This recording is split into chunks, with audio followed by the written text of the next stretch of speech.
Lihat, di situ saya sebutkan tadi ada lambung, ada jantung, ada pembuluh darah, kan gitu kan? Ada otak. Pertanyaan saya sekarang, apakah mereka itu punya juga hal yang berhubungan dengan penyakit hatinya yang bersumber dari hati yang bermasalah? Jawabannya, kalau yang punya hutang pengasuhan, luka pengasuhan, saya bilang, udah maafin aja. Demi Allah, masalahnya panjang. Apa masalahnya? Mulai dari susah punya pasangan. Ini dampaknya ya. Yang saya pelajarin. Mulai dari susah punya pasangan. Itu satu. Terus kalau sudah punya pasangan, gonta-ganti. Gak cocok. Habis itu susah punya keturunan. Ya, sudah 3 tuh. Itu sebelum. Nanti apalagi di sini?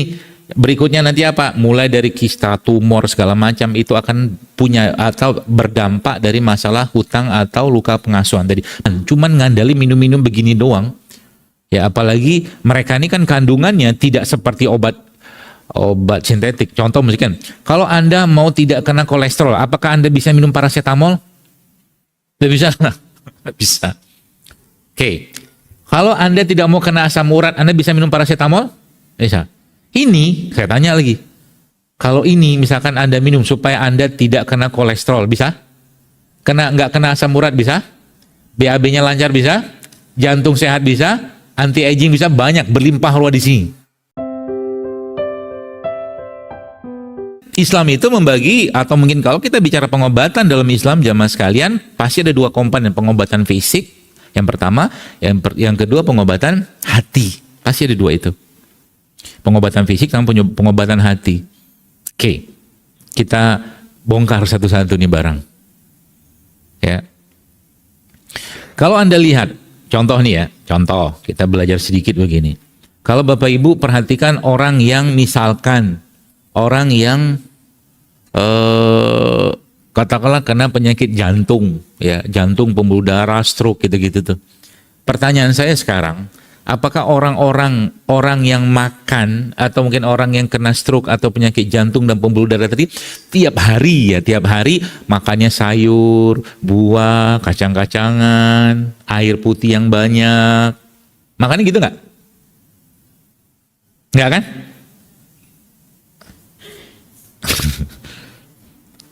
Nggak apa-apa, jangan merasa itu saya banget nanti. Jadi orang yang misalkan potensinya, misalkan dia berpotensi kena, ini kita bicara itu fisik, jasad lahiriah dulu ya. Orang yang punya potensi untuk kena jantung, penyakit pembuluh darah, stroke segala macam, apakah makanan yang dia makan tiap hari kayak begini nih, misalkan dia makan kurma, dia makan almond, dia makan kismis, dia makan rimpang-rimpang kayak begini, dia makan sayur kayak begitu, makan buah, minum air yang banyak, kira-kira begitu nggak? Nggak. Kenapa dia nggak mau makan itu?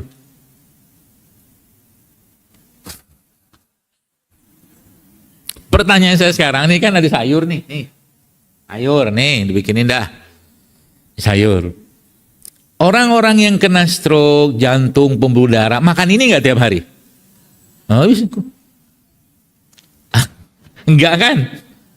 Makannya apa? Nah, itu ada jawabannya kan? Itu lagi. Kan gitu kan? Dari tahun berapa saya datang sini, itu lagi kan dimakan kan? Cuman saya mau tanya, ya gini loh, kenapa dia nggak mau makan ini gitu? Kenapa itu orang yang jantung, stroke, segala macam tadi nggak mau makan ini?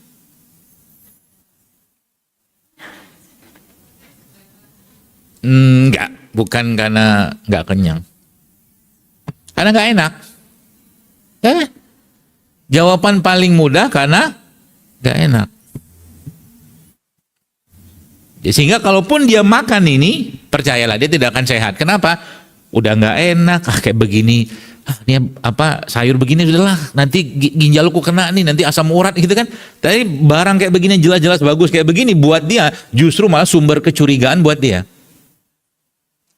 Gitu. Jadi dibalik orang yang kena penyakit tertentu itu sebenarnya ada latar belakang emosional dia. Kenapa dia nggak mau makan yang secara akal nih dia tahu itu sehat. Begini saya kasih ilustrasinya supaya Bapak Ibu paham. Ya. Orang yang kena diabetes atau kencing manis. Oke, saya tanya lagi kepada orang yang kena diabetes, apakah makanannya hampir tiap hari makanan-makanan yang berhubungan dengan karbohidrat olahan? Gula, tepung gitu, ya kan? Kenapa dia makan itu?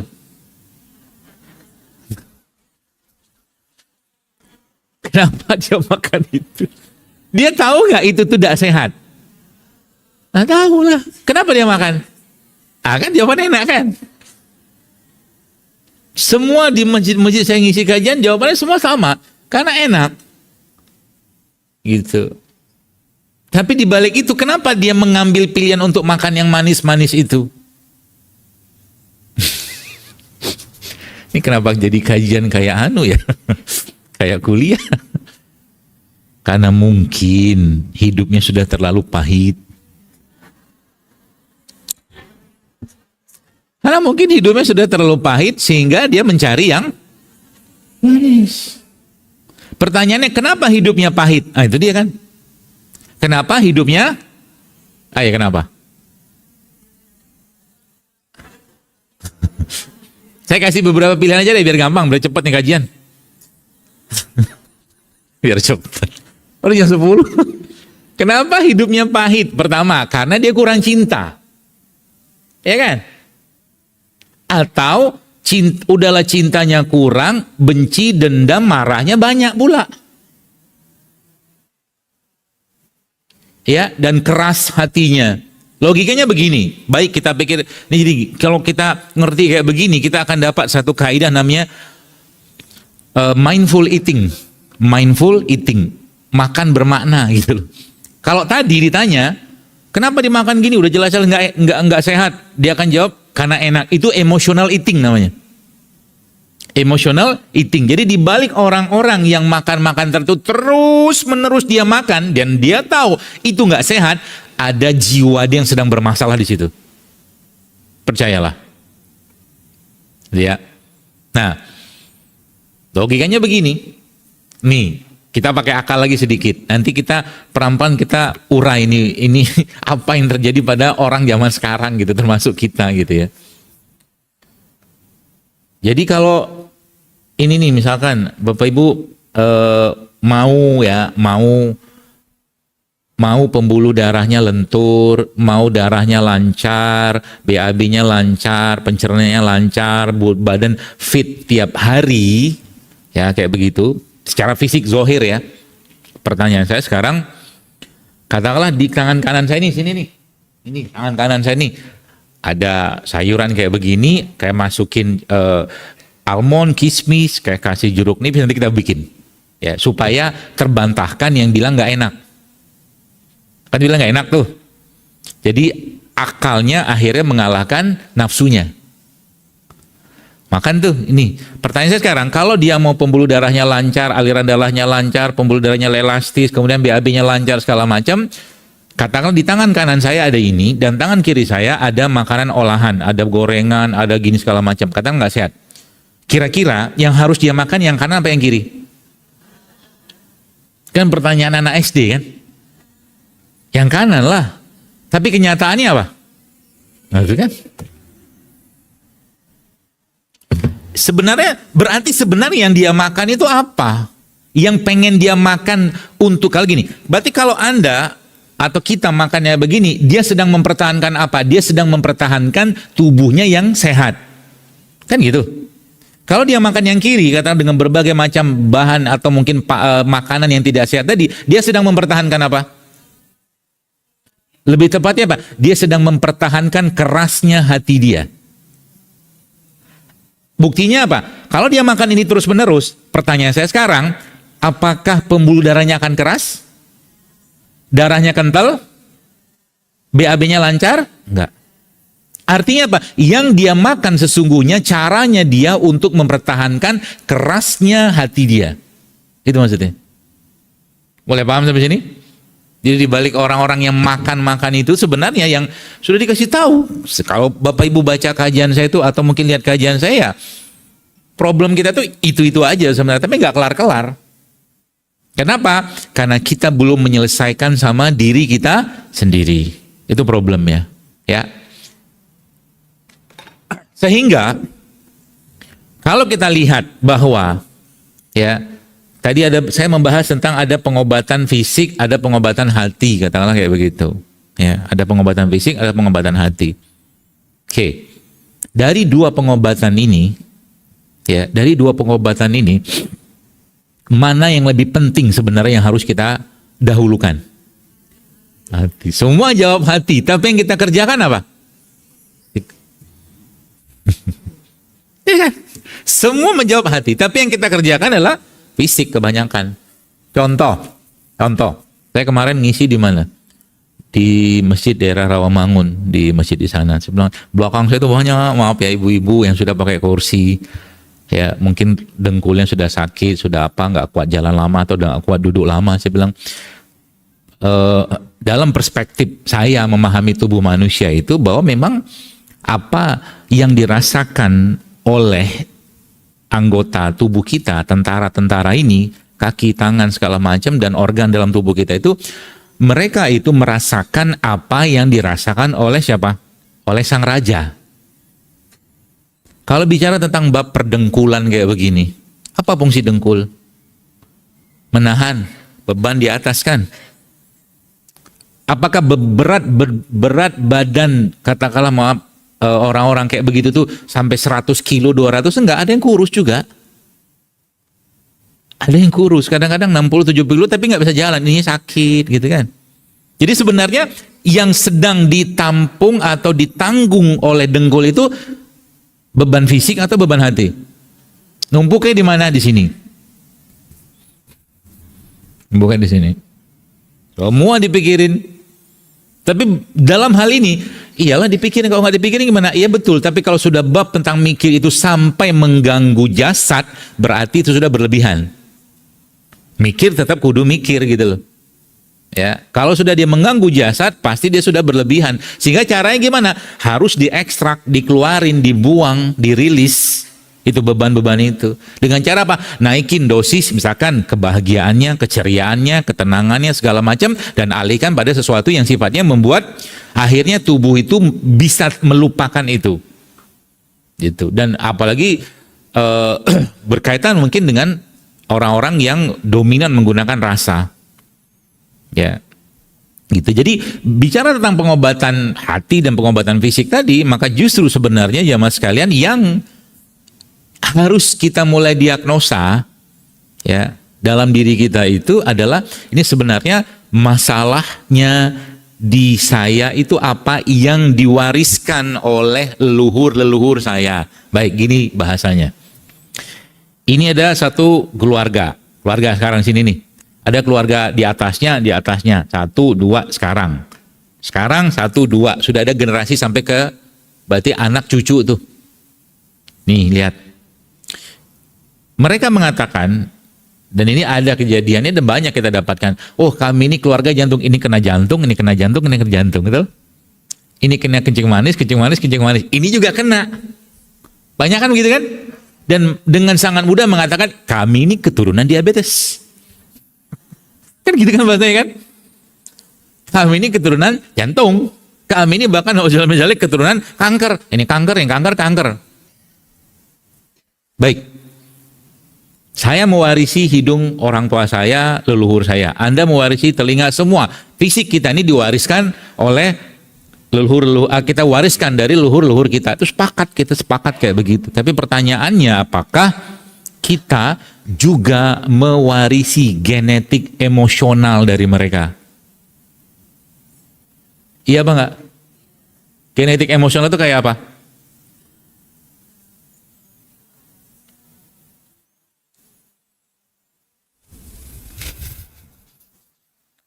Misal nih ya, genetik emosional, genetik curiga.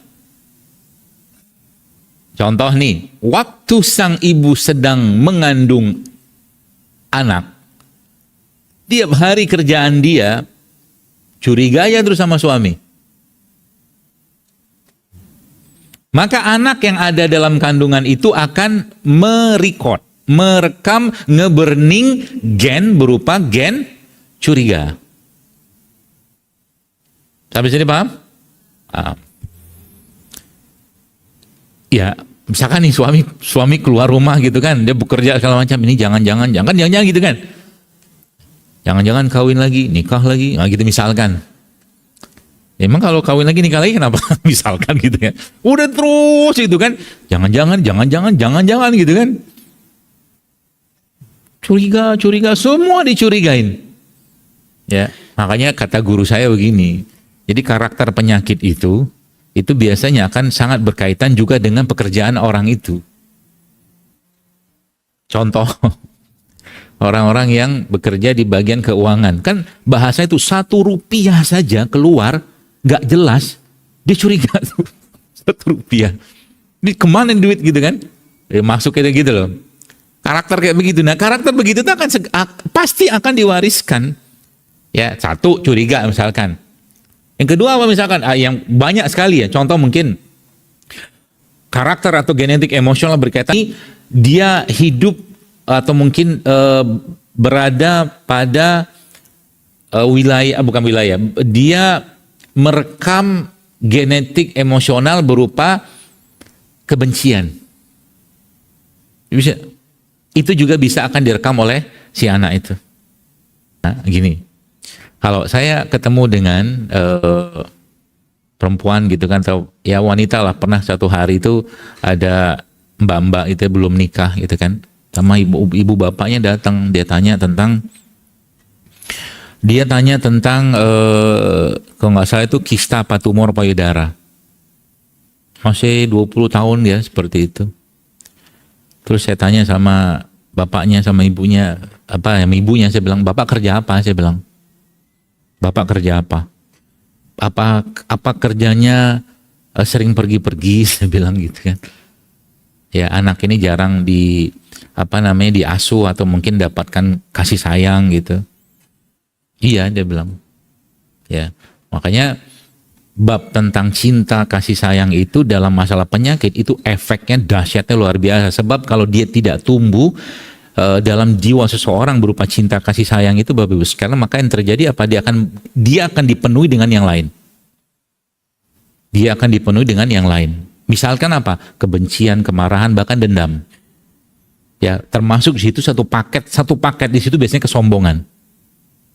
Ya, sombong. Sombong itu apa? Maka lihat bagaimana syariat menjelaskan tentang sombong, katakanlah.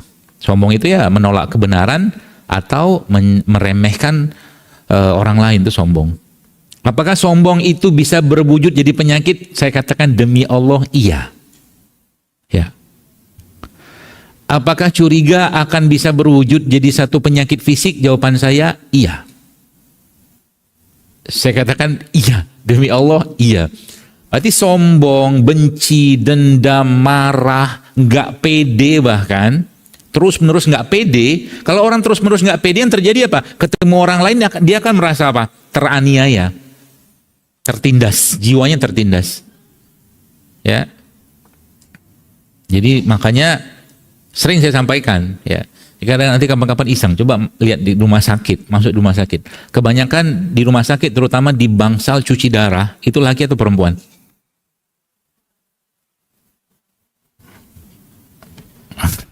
Udah lama nggak ke rumah sakit tuh, sehat-sehat semua nih, Masya Allah. Banyakan laki atau perempuan? Kalau saya pernah satu kali terakhir lah mungkin, saya lihat banyakan laki-laki di rumah sakit tuh, di bangsal cuci darah. Jadi kok bisa laki-laki itu kena ginjal gitu kan? Atau mungkin kan ginjal tuh awalnya kan? Karena emang organ kita itu gini. Ini ilustrasinya tentang fisik hati. Mungkin sekarang masih bingung, enggak apa-apa. Pura-pura paham aja dulu. Nanti lama-lama bingung, lama-lama paham. Kalau saya makan almond tiap hari, jantung saya akan sehat. Itu konsepnya, jelas. Contoh lagi, kalau saya makan ini, kunyit tiap hari, saya minum kunyit tiap hari, yang akan sehat apa? Banyak. Aliran darah saya akan lancar, kemudian saya punya reproduksi, laki perempuan juga akan baik dengan saya minum ini, kunyit. Kalau saya minum ini tiap hari, misalkan gitu kan, tambah berlebihan, Maka yang sehat apa? Lambung saya akan sehat, kan gitu. Artinya mereka ini, Bapak Ibu sekalian, kunyit, jahe, almond atau kurma kayak begini, ya, punya kerja masing-masing dalam tubuh kita. Maksudnya gitu. Paham ya? Ketika misalkan Anda pengen bagaimana cara saya, kecerdasan saya atau kemampuan kognitif saya itu meningkat banyak. Contoh, misalkan pakai ini. Chiasid. Jantungnya, otaknya, pencernaannya akan bagus pakai ini. Artinya, jadi mereka ini diciptakan Allah punya fungsi masing-masing.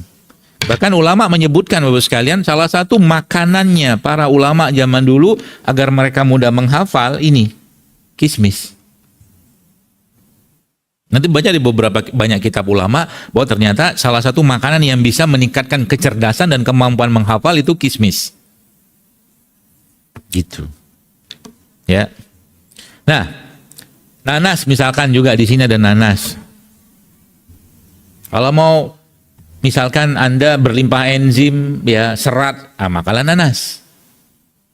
Oke, lihat. Di situ saya sebutkan tadi ada lambung, ada jantung, ada pembuluh darah, kan gitu kan?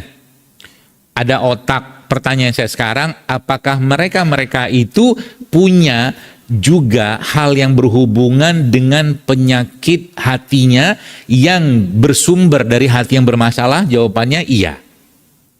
Jantung ada masalah hatinya, masalah hati maksudnya masalah hati secara umum ya, masalah emosinya ada. Otak ada masalah hatinya atau emosinya ada. Lambung ada masalah hatinya ada atau masalah emosinya ada. Semua itu ada. Ya.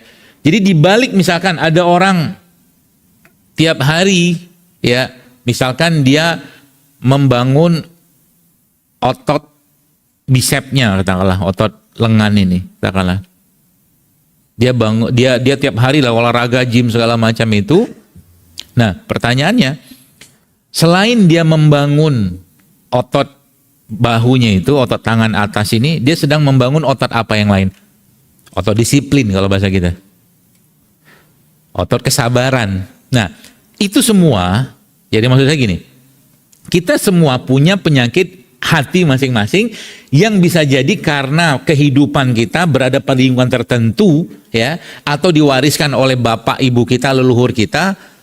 Kemudian itu bisa hilang dengan syariat atau bisa hilang dengan ilmu yang kita pelajari. Gitu maksudnya. Sehingga apa?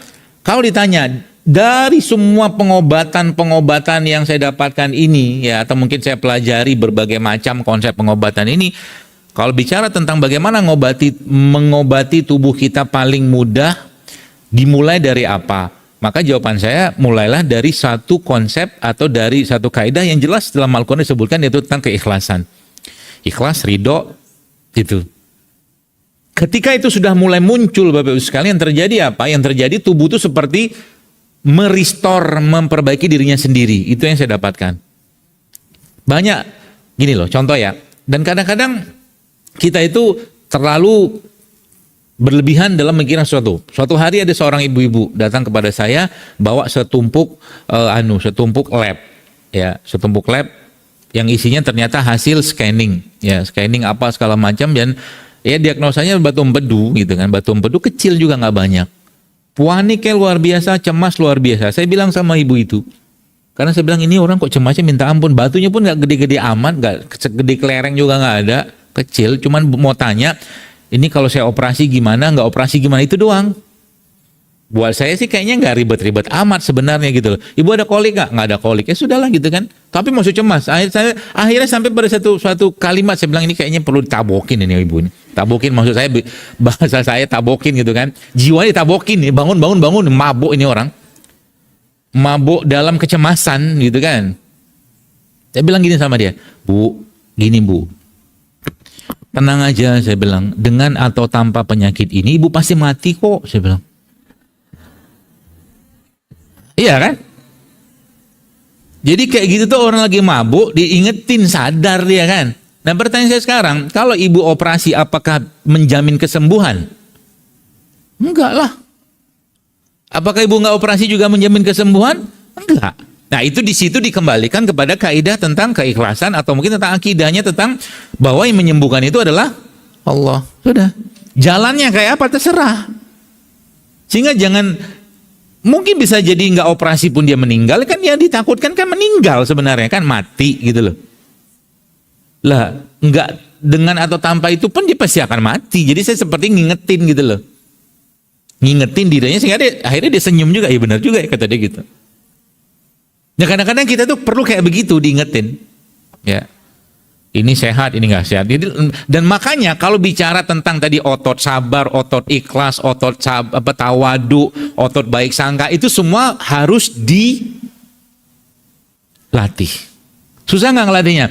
Jauh lebih susah daripada ngelatih otot bicep atau Anda leg day apa-apa, chest day apa gitu. Jauh lebih susah itu beneran.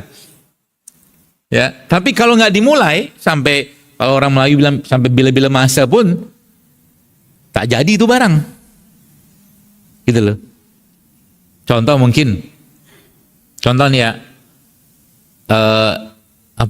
Misalkan nih ada seorang anak gitu kan. Tiap hari di rumah misalkan dia lihat bapak sama ibunya katakanlah berantem marah-marah misalkan lah ya.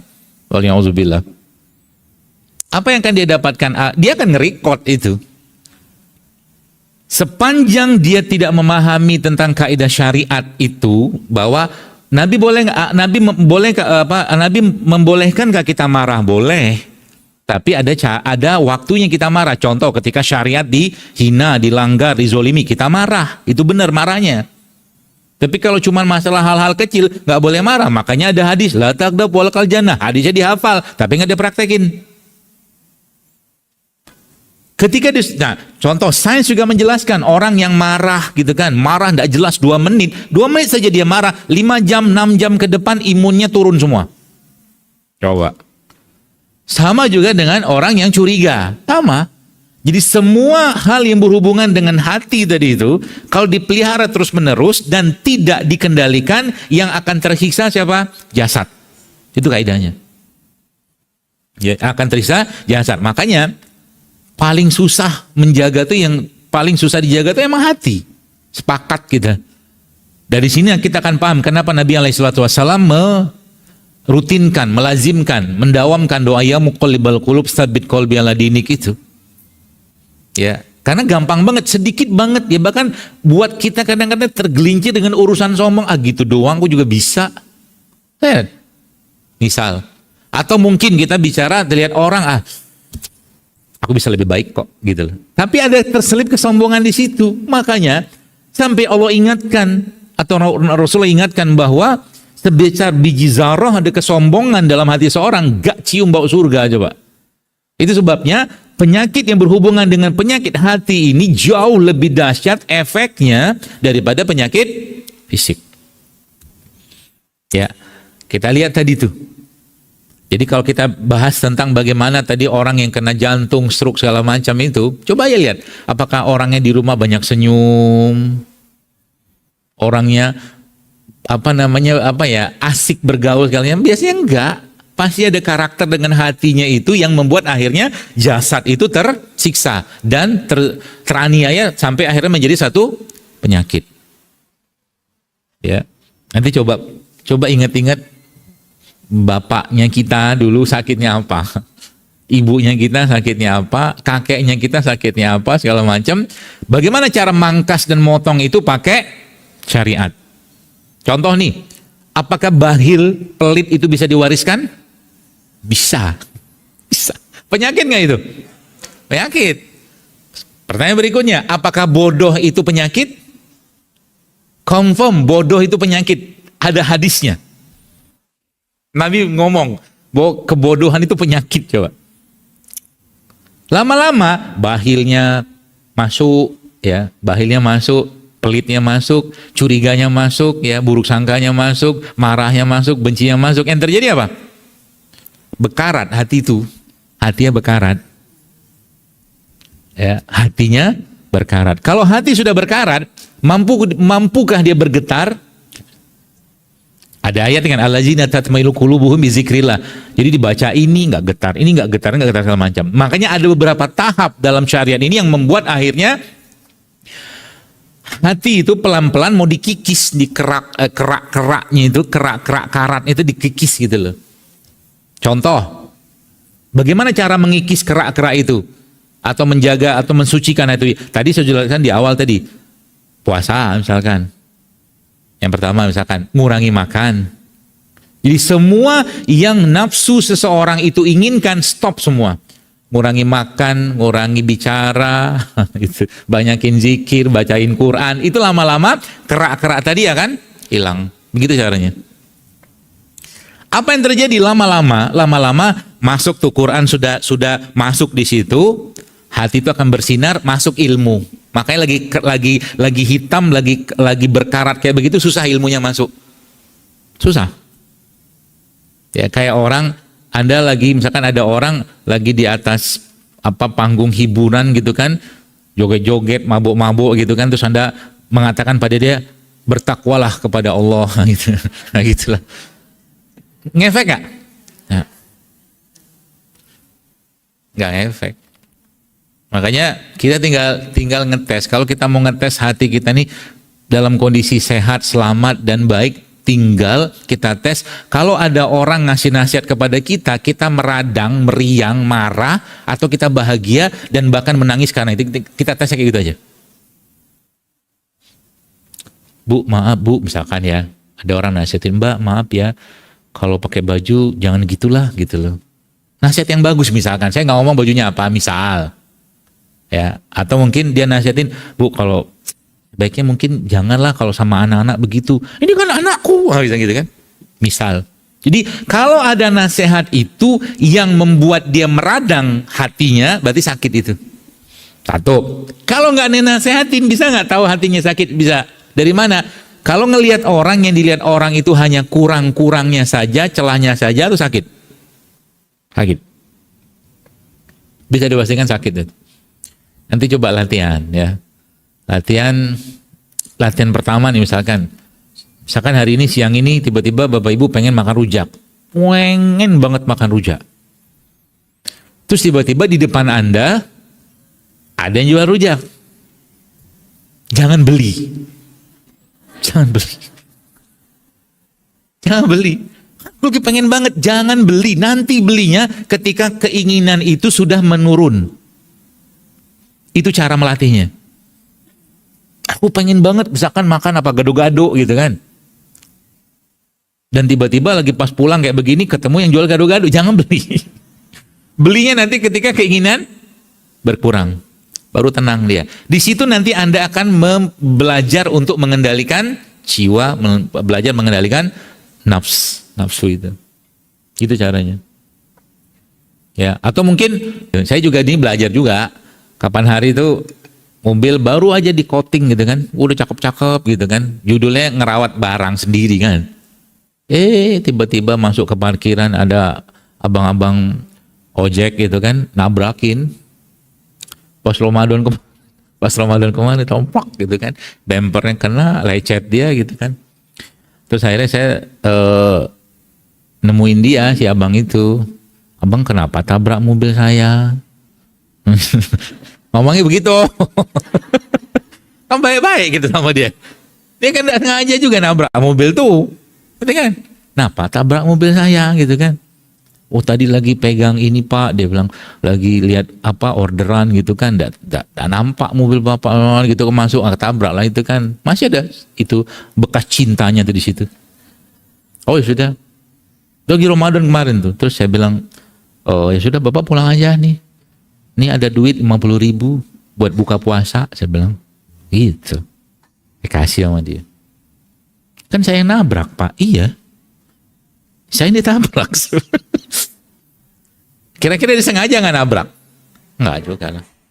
Ngarepin dia katakanlah ya dengan mohon maaf gitu kan, perjuangan dia untuk cari nafkah itu juga nggak gampang untuk ganti. Itu sudahlah. Dia apain? Ikhlasin, ridoin, siapa tahu dapat doa dari dia. Waktu itu saya nyesel nggak? Saya nyesel nggak waktu itu? Nyesel. Nyeselnya saya apa? Nyeselnya saya karena saya nggak bawa duit yang banyak. Kalau saya bawa duit agak banyak, saya kasih dia. Saya akan tanya anaknya berapa. Anaknya 3 misalkan nih, 50 ribu gitu. Gitu aja. Sama tuh, itu yang berdua. Dulu yang pertama juga sama, mobil habis dicet. Lewat di tol, tiba-tiba ada mobil pickup, cot gitu kan, plak, kena aja gitu. Dia berhenti. Bapak pergi aja sebelum saya berubah pikiran, saya bilang. Latih gitu kan. Makanya asik kalau kita sudah bisa mengendalikan mereka ini. Saatnya marah, marah. Kapan marahnya? Marah. Saya kapan hari marah sama anak saya. Adiknya dipukul, contoh ya. Adiknya dipukul, ada yang ngadu, nangis-nangis sama saya. Pukul sama abang, dia bilang sama mas. Bilang, wah saya kejar dia. Kenapa kau pukul adik di sebelah? Ini kan perempuan, saya bilang. Kenapa dipukul, saya bilang. Marah saya. Saya pukul dia. Anak saya itu pakai apa? Pakai sapu, tapi nggak menyakitkan, gitu kan? Masih nangis dia. Tadi dipukul sama temannya juga. Ya, siapa yang nyuruh? Si anak saya itu lagi. Saya pelototin gitu kan, saya pukul lagi yang kedua dia, gitu. Tapi dia nggak nangis, anak saya itu nggak nangis, karena mukulnya agak proper lah. Gitu. Cuma ngingetin aja, marah. Karena apa? Perempuan itu dijaga, dilindungi. Jangan disakiti gitu loh. Ngajarin begitu sama dia, karena anak cowok kan. Saya pukul gitu. 2, 3 kali saya pukul. Ini satu, bokong 1. Pak, pak, pak. Pakai gagang sapu. Pak. Gitu. Tapi habis itu 2 hari kemudian saya ajak dia, saya dudukin dia, saya rangkul dia, saya peluk dia. Kamu marah sama ayah? Enggak. Kamu tahu itu salah? Tahu. Kok nggak nangis kemarin? Di sekolah lebih keras. Jangan tanya sekolahnya mana ya. Ya, cuma harus dipukul. Marah kan? Itu marah yang benar. Sedih juga sama. Jadi marah. Jadi Anda mulai akan paham kenapa Nabi berlindung dari hal-hal seperti itu. Jika dia sudah over. Nabi nggak boleh kita marah yang tidak pada tempatnya. Sedih boleh nggak? Nggak boleh juga kalau tidak pada tempatnya. Sekelasnya Maryam alaihissalam saja sedih, takut bahkan ketika beliau akan melahirkan. Sampai bilang, aduhai mati aja aku. Kan gitu kalimatnya. Nggak boleh. Wanita hamil, wanita mau melahirkan jangan sedih. Maka tugas suaminya apa? Membahagiakan dia. Makanya saya nggak sepakat dengan kalimat ras terkuat di bumi. Betul kan? Betul kan? Mak-mak ras terkuat, no. Anda itu ras terlemah. Karena Anda ras terlemah, Allah hadirkan laki-laki. Cuma laki-lakinya tidak berperan sebagai laki-laki. Nah, gitulah. Gak boleh. Mulai paham kenapa Nabi berlindung dari takut, sedih, malas, bahil, pengecut kan gitu. Allahumma inni a'udzubika minal hammi wal hazan, itu semua penyakit sebenarnya. Berarti kalau saya punya genetik misalkan, kalau kita punya genetik bahil itu kayak apa? Tahu bahil kayak apa? Kalau buat saya ya susah banget mengeluarkan sesuatu. Wanita, nih mohon maaf kalau tersinggung silakan. Wanita tuh karakter aslinya bakhil, pelit. Karakter aslinya, terutama sesuatu yang berhubungan dengan barang. Woi, pelit Anda. Dari situ Anda kemudian paham kenapa Nabi menyuruh, wahai wanita perbanyaklah sedekah sama istighfar. Istighfarnya supaya menjadi orang yang lebih bersyukur kan gitu. Kan hadis di depannya kan mungkin tinggal baca sendirilah itu, saya nggak mau cerita. Gitu. Berarti bahil itu penyakit, takut itu penyakit, malas itu penyakit, apalagi yang berhubungan dengan benda-benda non fisik atau mungkin hal-hal non fisik itu kalau dia numpuk dalam hati itu bahil itu penyakit. Berarti dendam itu penyakit, nah itu penyakit. Contoh ya, ada seorang dia bilang gini, sampai kiamat gak bakal aku maafin orang itu. Ada orang itu. Nah sekarang begini, saya kasih ajar ini satu kaidah yang kalau Anda praktekkan, Anda akan hidup bahagia, tenang, bebas. Gitu ya. Anggaplah ini ada A, si B. A menzolimi B, dia menzoliminya dengan ikhlas. A Menzolimi B dengan ikhlas. Ikhlas maksudnya ya anulah, pokoknya dia menzoliminya itu seadanya gitu loh. Pokoknya tanpa rasa apapun gitu loh. Pokoknya zolimi aja. Oke, A, B. Nah, B dizolimi A. Sekarang saya tanya kepada Anda, kepada Bapak sekalian, banyak yang kena penyakit A atau B? Apakah dari B ini akan keluar sampai kapanpun aku nggak bakal maafin itu orang? Ya kan? B yang keluar kalimat itu. Kalimat itu berefek nggak kepada A? Berefek kepada siapa? Diri sendiri. Oh ya. Makanya kalau saya boleh katakan, memaafkan itu obat paling the best. Memaafkan. Siapa yang perlu dimaafkan? Pertama kita. Kita perlu maafin diri kita, berantakan. Ya. Berantakan banget. Atau mungkin dengan cara apa? Ya tersenyum. Kadang-kadang jadi kata guru saya gini, dia bilang, ya mulailah latihan untuk mentertawakan atau senyum terhadap diri sendiri. Gini loh, sekarang Anda sudah belajar nih, ngaji segala macam. Coba terbang beberapa tahun lalu ketika masih jahil. Anda akan senyum kan? Aku bodoh banget dulu ya. Gitu. Gini gitu segala macam kan?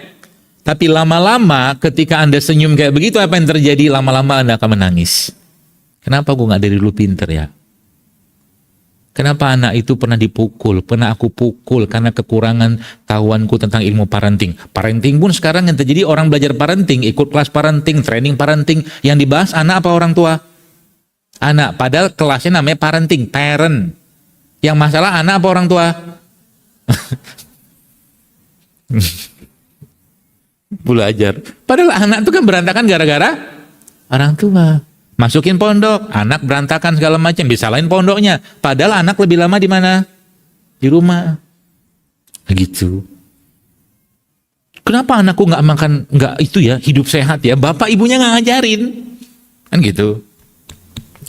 Tadi ya, kembali tadi. Makanya tadi saya katakan, berarti memaafkan itu obat. Wallah, demi Allah, memaafkan itu obat beneran. Saya banyak sekali mendapatkan orang-orang yang subhanallah, Allahu Akbar, sembuhnya cepat banget gara-gara apa? Memaafkan. Sebab apa? Kalau sudah nggak memaafkan, apa yang terjadi? Pasti akan ada dendam, benci, marah, segala macam. Numpuk semua di situ. Termasuk ini tadi, yang A sama si B tadi itu. Yang dizolimi siapa, yang menzolimi siapa, yang sakit siapa, yang sehat siapa. Berarti Allah nggak adil loh, ngasih B ini sakit. Mikirnya gitu kan? Nggak, bukan nggak adil. Justru malah Allah ingin ngetes dia. Orang ini yang si A ini jelas pasti akan dapat atau sudah mulai jalan argo dosanya. Jelas. Allah nggak mau dia ikut-ikutan jadi setan. Jadi orang jahat kayak begini. Ketika sudah tahu ilmunya, ya udah ikhlasin aja, ridoin aja. Mau gimana lagi coba? Gitu loh. Saya setelah tahu kayak begini tuh makanya seneng gitu kalau ada yang orang yang ngomongin saya gitu. Bahkan dulu ya, dulu kan naik level hati gitu kan. Boleh lah cerita-cerita sedikit. Jadi saya bilang tuh orang-orang yang gibahin saya itu, saya bilang gitu kan, untuk saya mau di hadapan Allah nanti saya mau minta pala hajinya dia ngantri 20 tahun itu. Marah kan, jadi nggak boleh kan. Tapi saya latih hati saya sehingga saya tahu siapa orangnya, si fulan ini, saya tahu orang. Apa yang saya kerjakan? Naik kelas kita. Saya bersedekah, bahkan berwakaf atas nama mereka. Naik kelas. Kalau Anda kerjakan itu, jasad Anda akan sehat banget, beneran. Akan sehat. Gitu. Bahkan doain dia. Berarti cara, jadi gini, adakah anak bisa dendam sama orang tuanya? Ada. Contoh ya. Waktu dalam kandungan, misalkan anak itu dikandung sama ibunya, terus bapaknya pergi, ibunya nggak dikasih nafkah, misalkan, ibunya juga akhirnya dengan keterbatasan ilmu agama nggak bisa memberikan pemahaman kepada anak tentang itu. Akhirnya apa? Ibunya dendam sama si bapak, anaknya pun merasakan dendam itu karena anak dalam kandungan merasakan apa yang dirasakan oleh sang ibu. Maka dua orang ini, Bapak sekalian, akan merasakan kebencian, kemarahan, baik sang ibu ataupun sang anak. Kalau kita bicara tentang hutang pengasuhan, luka pengasuhan, itu panjang cerita tentang kesehatannya, ya, cerita tentang kesehatan secara fisik, ya, panjang ceritanya. Makanya saya bilang, kalau yang punya hutang pengasuhan, luka pengasuhan, saya bilang udah maafin aja, demi Allah, masalahnya panjang. Apa masalahnya? Mulai dari susah punya pasangan, ini dampaknya ya, yang saya pelajarin. Mulai dari susah punya pasangan, itu satu. Terus kalau sudah punya pasangan, gonta-ganti, gak cocok. Habis itu susah punya keturunan, ya, sudah 3 tuh. Itu sebelum. Nanti apalagi di sini berikutnya nanti apa? Mulai dari kista, tumor, segala macam, itu akan punya atau berdampak dari masalah hutang atau luka pengasuhan. Jadi pertanyaan sekarang, hutang atau luka pengasuhan itu babnya adalah tentang defisiensi atau defisit cinta atau kelebihan cinta. Ya udah tahu jawabannya kan? Defisit cinta, kasih sayang, kurang pengasuhan. Coba nanti lihat, kalau Anda punya anak, bukan anak, kalau kita punya anak, bukan kita lah, kalau orang punya anak, saya agak ngeri-ngeri sedap ngemisalin diri kita gitu. Punya gini, ada orang misalkan, ya, suka banget tiap hari makan tepung gula gitu, manis terus. Coba aja lihat, trace dia punya riwayat perjalanan hatinya. Lihat, pasti ada sesuatu di situ. Atau mungkin misalkan juga nih bapak-bapak, misalkan bapak-bapak yang sering banget meninggalkan anak, ya, tanpa anak itu mendapatkan hak asuhnya, juga kan masalah itu. Kalau bapak tadi tidak tahu cara meng-overcome itu. Jadi ketika misal ketika seorang anak kena masalah lambung gitu ya. Dari apa yang saya pelajari, lambung itu biasanya kaitannya sama bapak. Lambung. Nanti ginjal lain lagi, jantung beda lagi, segala macam. Karena setiap organ itu punya emosinya yang terkait sama orang lain ataupun dirinya sendiri. Ya, jadi hati-hati dengan perasaan itu. Kalau muncul kayak begitu, contoh begini, saya melihat diri saya, katakan, saya tahu bahwa orang tua saya punya begini-begini kelebihan, katakanlah, tapi saya juga kadang-kadang ada waktu setannya muncul, kenapa gitu sih, gitu loh. Seakan-akan blaming mereka, tidak boleh. Mereka lakukan itu katakanlah tanpa, karena apa? Karena memang kekurang ilmuwan mereka. Tugas kita ngapain? Maafin. Makanya kalau sudah punya leluhur dan segala macam yang mewariskan berbagai macam permasalahan jiwa, emosi, sehingga muncullah penyakit-penyakit dari stroke, kencing manis, darah tinggi. Kayak kemarin saya ngisi satu kajian, ada ibu-ibu cerita, dokter saya mau tanya, saya mau minta saran pada dokter, katakan, dia tanya gitu, saya itu kena stroke, kena diabetes, kena jantung. Coba, saya dapat orang ngomong kayak begitu, pening malah saya. Bukan ngasih tahu herbalnya apa, saya membayangkan jiwanya itu kayak apa gitu loh. Setiap penyakit itu ada jiwa atau latar belakang emosi. Baru saya spill sedikit, saya bilang apa ya sama ibu itu, saya bilang, ibu banyak sesuatu yang ibu tanggung dalam jiwa ibu, kak, saya bilang. Baru saya ngomong kayak begitu, metes air matanya. Belum saya gali lebih dalam. Penyakit kayak begini, apalagi kalau anak-anak, mohon maaf ya, kalau ada anak-anak umur 3 tahun, 4 tahun, belasan tahun, tiba-tiba jantung bocor, ini bocor, ini Allah tidak men-setup kayak begitu. Oke, kita boleh mengatakan karena penyebabnya segala macam, no. Ada sesuatu yang berkaitan sama orang tua di situ yang akhirnya tumpah pada anak. Ya, hati-hati. Masa anak umur kecil tiba-tiba jantung bocor gitu kan? Atau saya kemarin kapan hari itu, contoh ya, gambarannya, supaya nanti kita tahu nih, kita mendiagnosa diri kita tuh kayak apa yang sudah terjadi kayak apa, kedepannya kayak apa, kita tahu apa yang harus dikerjakan, itu aja. Suatu hari saya ngisi di Bogor, datang masuk saya situ, tiba-tiba ada ibu, belum saya duduk sudah mau nyamperin, alhamdulillah nggak minta foto, nanya lebih berkualitas. Dok, saya mau tanya, anak saya thalassemia. umurnya 13 tahun perempuan. Gitu kan? Saya bilang, apa nih cerita ibunya gitu kan, mikirnya begitu. Akhirnya nggak sempat nanya, nggak sempat ngobrol panjang, tapi habis itu baru sempat ngobrol setelah kajian. Tahu nggak kisahnya apa? Suaminya meninggal. Kalau nggak salah gitu kan, kemudian dia harus kerja. Dan kerja itu menyita waktu dia, sehingga anak itu sejak umur 3 tahun atau 5 tahun dititipkan di panti asuhan. Nah ini masalahnya saya bilang. Sebenarnya kalau secara fisik anak itu nggak kelihatan sakit, kata dia gitu kan. Bahkan beberapa jenis lab itu tuh relatif normal sebenarnya. Ya emang iyalah yang dibutuhkan sebenarnya saat ini dengan sakit yang Allah berikan buat dia, yang dibutuhkan apa? Kasih sayang.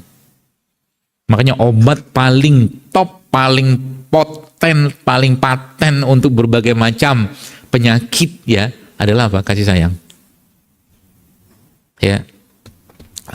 Man la yarham la yurham. Siapa yang tidak menyayangi, dia tidak akan disayangi. Ya makanya salah satu yang kita minta sama Allah ya, supaya kalau seandainya nih ada nih genetik emosional ya. Jadi kalau misalkan orang tua kita atau kakek nenek kita meninggal karena penyakit tertentu, Anda sudah mulai harus berpikir, ini motong. Makanya pernah saya bikin satu kajian, cara memutus genetik penyakit dalam keluarga. Orang pikir makan apa, padahal bukan itu. Ya, cara memutus genetik atau penyakit genetik dalam keluarga. Karena yang orang lihat kan cuma zohirnya doang kan. Gitu. Jadi mulai dilihat segala macam sehingga ada misalkan mulai paham kenapa kita nggak boleh menikah dengan orang, bukan nggak boleh sih, tidak disarankan untuk menikah dengan orang yang tidak sekufu, tidak setaraf. Tahu nggak kenapa? Karena akan terjadi penindasan dan penganiayaan jiwa dari satu ke yang lain, entah dari misalkan status sosial, status keduniawian sang istri lebih tinggi daripada suami, ya, maka dia akan menjadi istri penindas. Paham ya? Suaminya misalkan orang kampung gitu kan, dari dulu dia makan emping. Biasa aja. Dia makan emping 1, 2, 3, 4, 5, setoples dia makan emping biasa aja. Suatu hari lagi lelah hatinya, istrinya pun lagi mungkin dalam kondisi muncul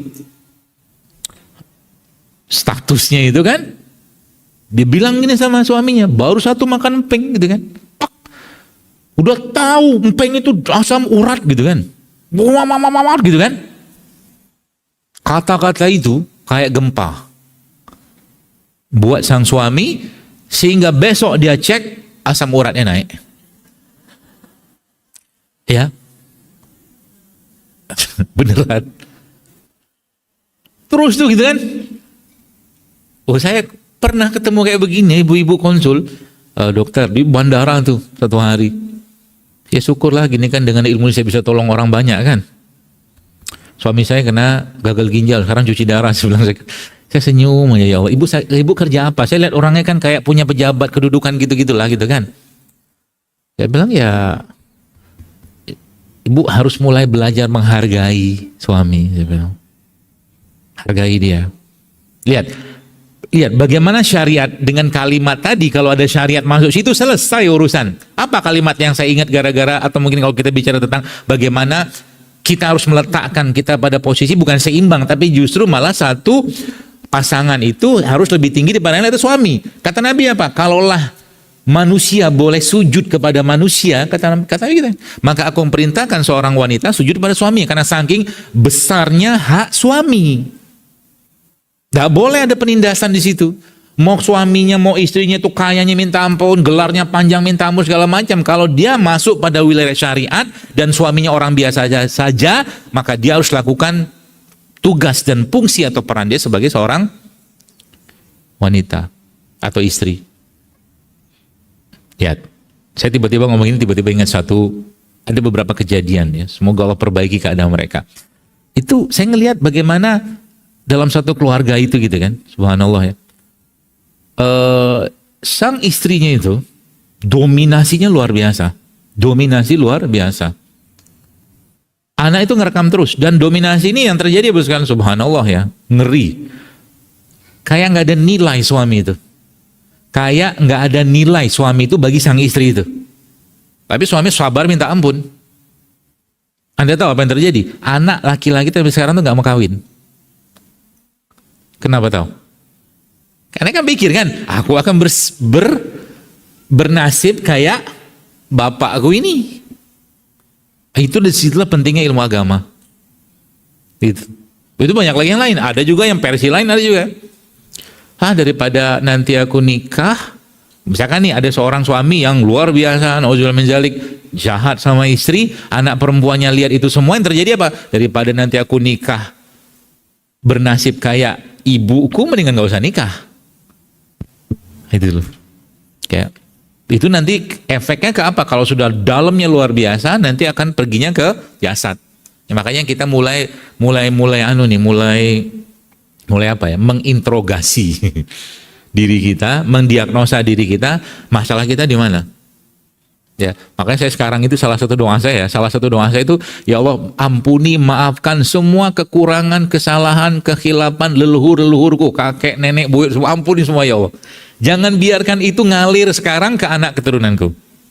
Karena mereka melakukan itu kan karena nggak tahu. Gitu loh. Sehingga nanti kalau sudah tahu kayak begini, lihat, suatu hari kelak ya, kalau sudah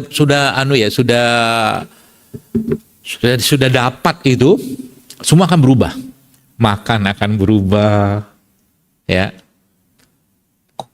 Pola hari-hari akan berubah. Jadi sebenarnya di balik orang-orang yang nggak mau makan sehat itu, sesungguhnya di balik itu semua ada jiwa-jiwa yang sakit di balik itu. Jadi kalau Bapak Ibu lihat sekarang, tadi kan kalau kita bicara tentang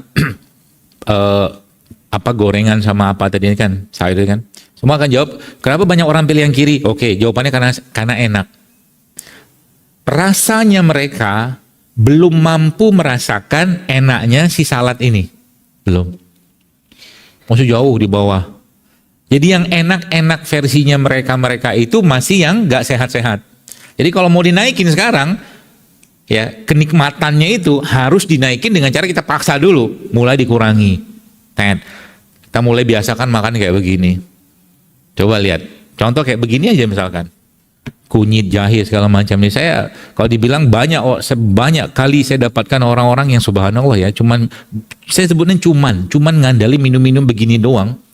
Ya apalagi mereka ini kan kandungannya tidak seperti obat sintetik. Contoh misalkan, kalau Anda mau tidak kena kolesterol, apakah Anda bisa minum paracetamol? Tidak bisa. Bisa. Oke. Kalau Anda tidak mau kena asam urat, Anda bisa minum paracetamol? Bisa. Ini, saya tanya lagi. Kalau ini misalkan Anda minum supaya Anda tidak kena kolesterol, bisa? Nggak kena asam urat, bisa? BAB-nya lancar, bisa? Jantung sehat, bisa? Anti-aging bisa, banyak, berlimpah ruah di sini. Tapi untuk ini diminum perlu akal dan hati yang tenang. Nah itu loh. Paham ya? Sehingga kalau kita lihat anak-anak muda zaman sekarang itu kayak apa ceritanya? Boro-boro makan beginian. Mana mau. Udah teracak-acak. Apalagi dengan apa? Dengan rasa-rasa yang palsu. Fake food. Fake food itu makanan yang nggak ada aslinya, tuh dia bukan makanan tapi cuma rasa doang. Gitu loh. Ya kayak kan sering saya sampaikan begini itu supaya apa ya? Yuk kita kembalikan lagi nih. Ya, kalau udah bener tuh mulai dari mindful eating, jiwanya dibenerin, kan sudah mulai tahu nih misalkan. Ya. Apalagi kita belajar daripada Quran, katakanlah berarti obatnya sombong tuh apa? Kan sombong tuh penyakit. Obatnya apa?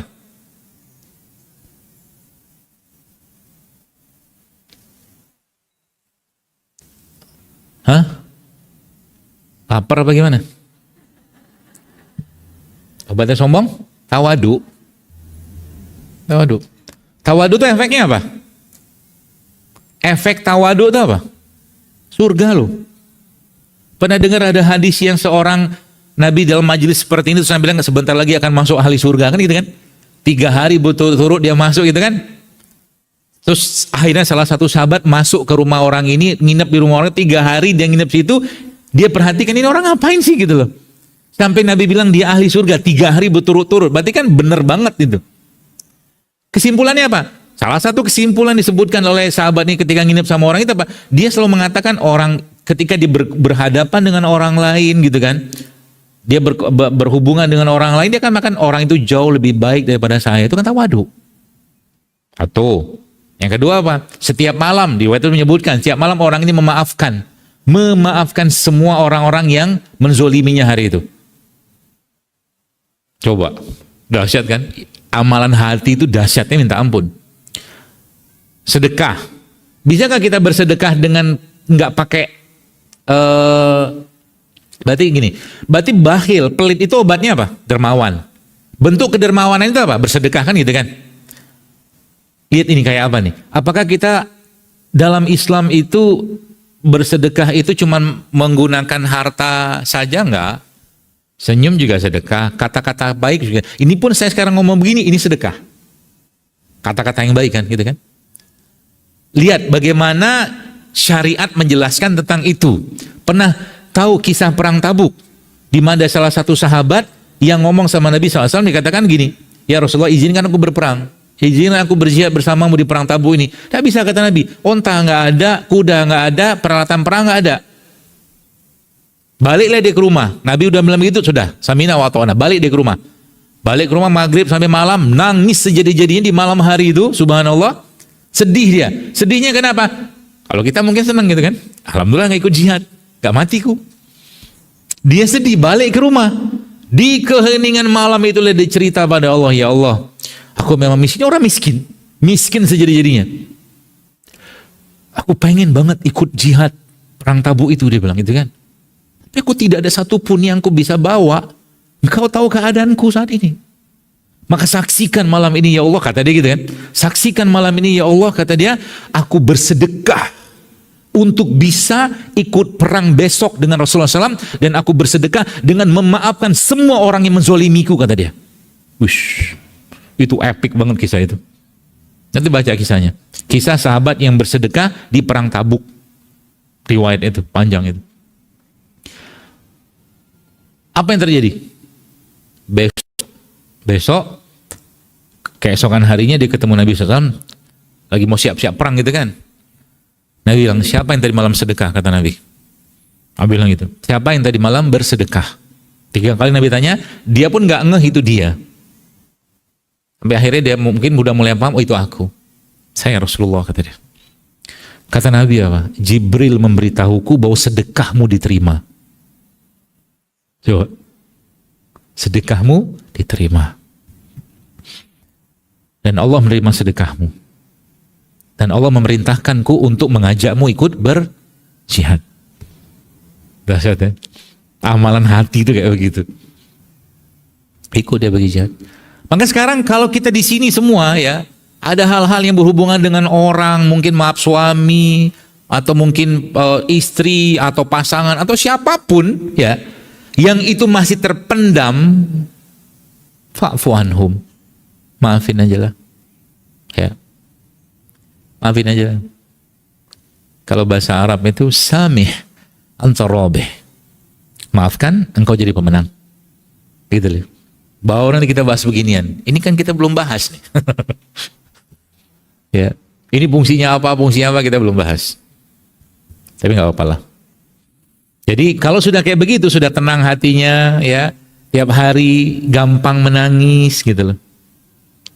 Lihat matahari ingatnya Allah, lihat bulan ingatnya Allah, lihat apalagi lihat tumbuhan ingatnya Allah, itu udah benar tuh, udah connect-nya udah benar.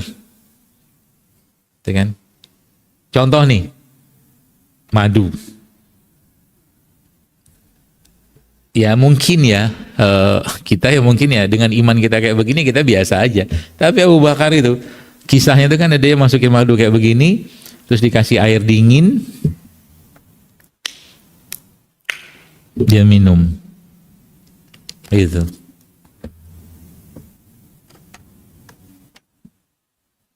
Waktu mau minum begini, Abu Bakar itu nangis. Nangis. Nangisnya kenapa? Kita kan ini madu apa hubungan sama nangis itu kan? Itulah mereka sahabat itu, Masya Allah. Kalau kita mempelajari kehidupan mereka tuh terlalu banyak kenangan-kenangan ketaatan mereka dengan Nabi SAW. Nangis gara-gara minum kayak begini. Gara-gara ingat, kenapa? Salah satu minuman kesukaan Nabi itu adalah air dingin dicampur dengan madu. Diingat begitu nangis. Sekarang saya mungkin ngajak Bapak Ibu sekarang, banyak dari kita yang nggak suka labu, ya kan? Nggak suka labu. Saya pun kadang-kadang suka labu. Tapi kalau iman bicara, Anas bin Malik pernah melihat Nabi SAW itu dalam sebuah jamuan, beliau SAW minum atau makan madu, lahapnya minta ampun. Dan karena ngelihat nabinya memakan itu, sampai akhir hayatnya Anas bin Malik tidak pernah meninggalkan labu. Dahsyat. Gitu ya. Kalau seandainya Nabi minum kunyit zaman dulu, kan mikir gitu kan, mungkin kita minum sekarang. Ya. Karena tadi kecintaan kita kepada sesuatu itu mengalahkan akal kita. Ya, makanya bab tentang kayak begini nih, kalau kita sudah mulai paham, katakanlah, apalagi diisi dengan cinta, itu Masya Allah. Ya. Itu sebabnya dalam Al-Quran itu, atau bukan dalam Quran, dalam beberapa kitab-kitab para ulama itu, Bapak Ibu sekalian, itu ada hal yang menarik ya, yang kalau kita coba lihat, bentar. Nih, kalimat itu bunyinya begini.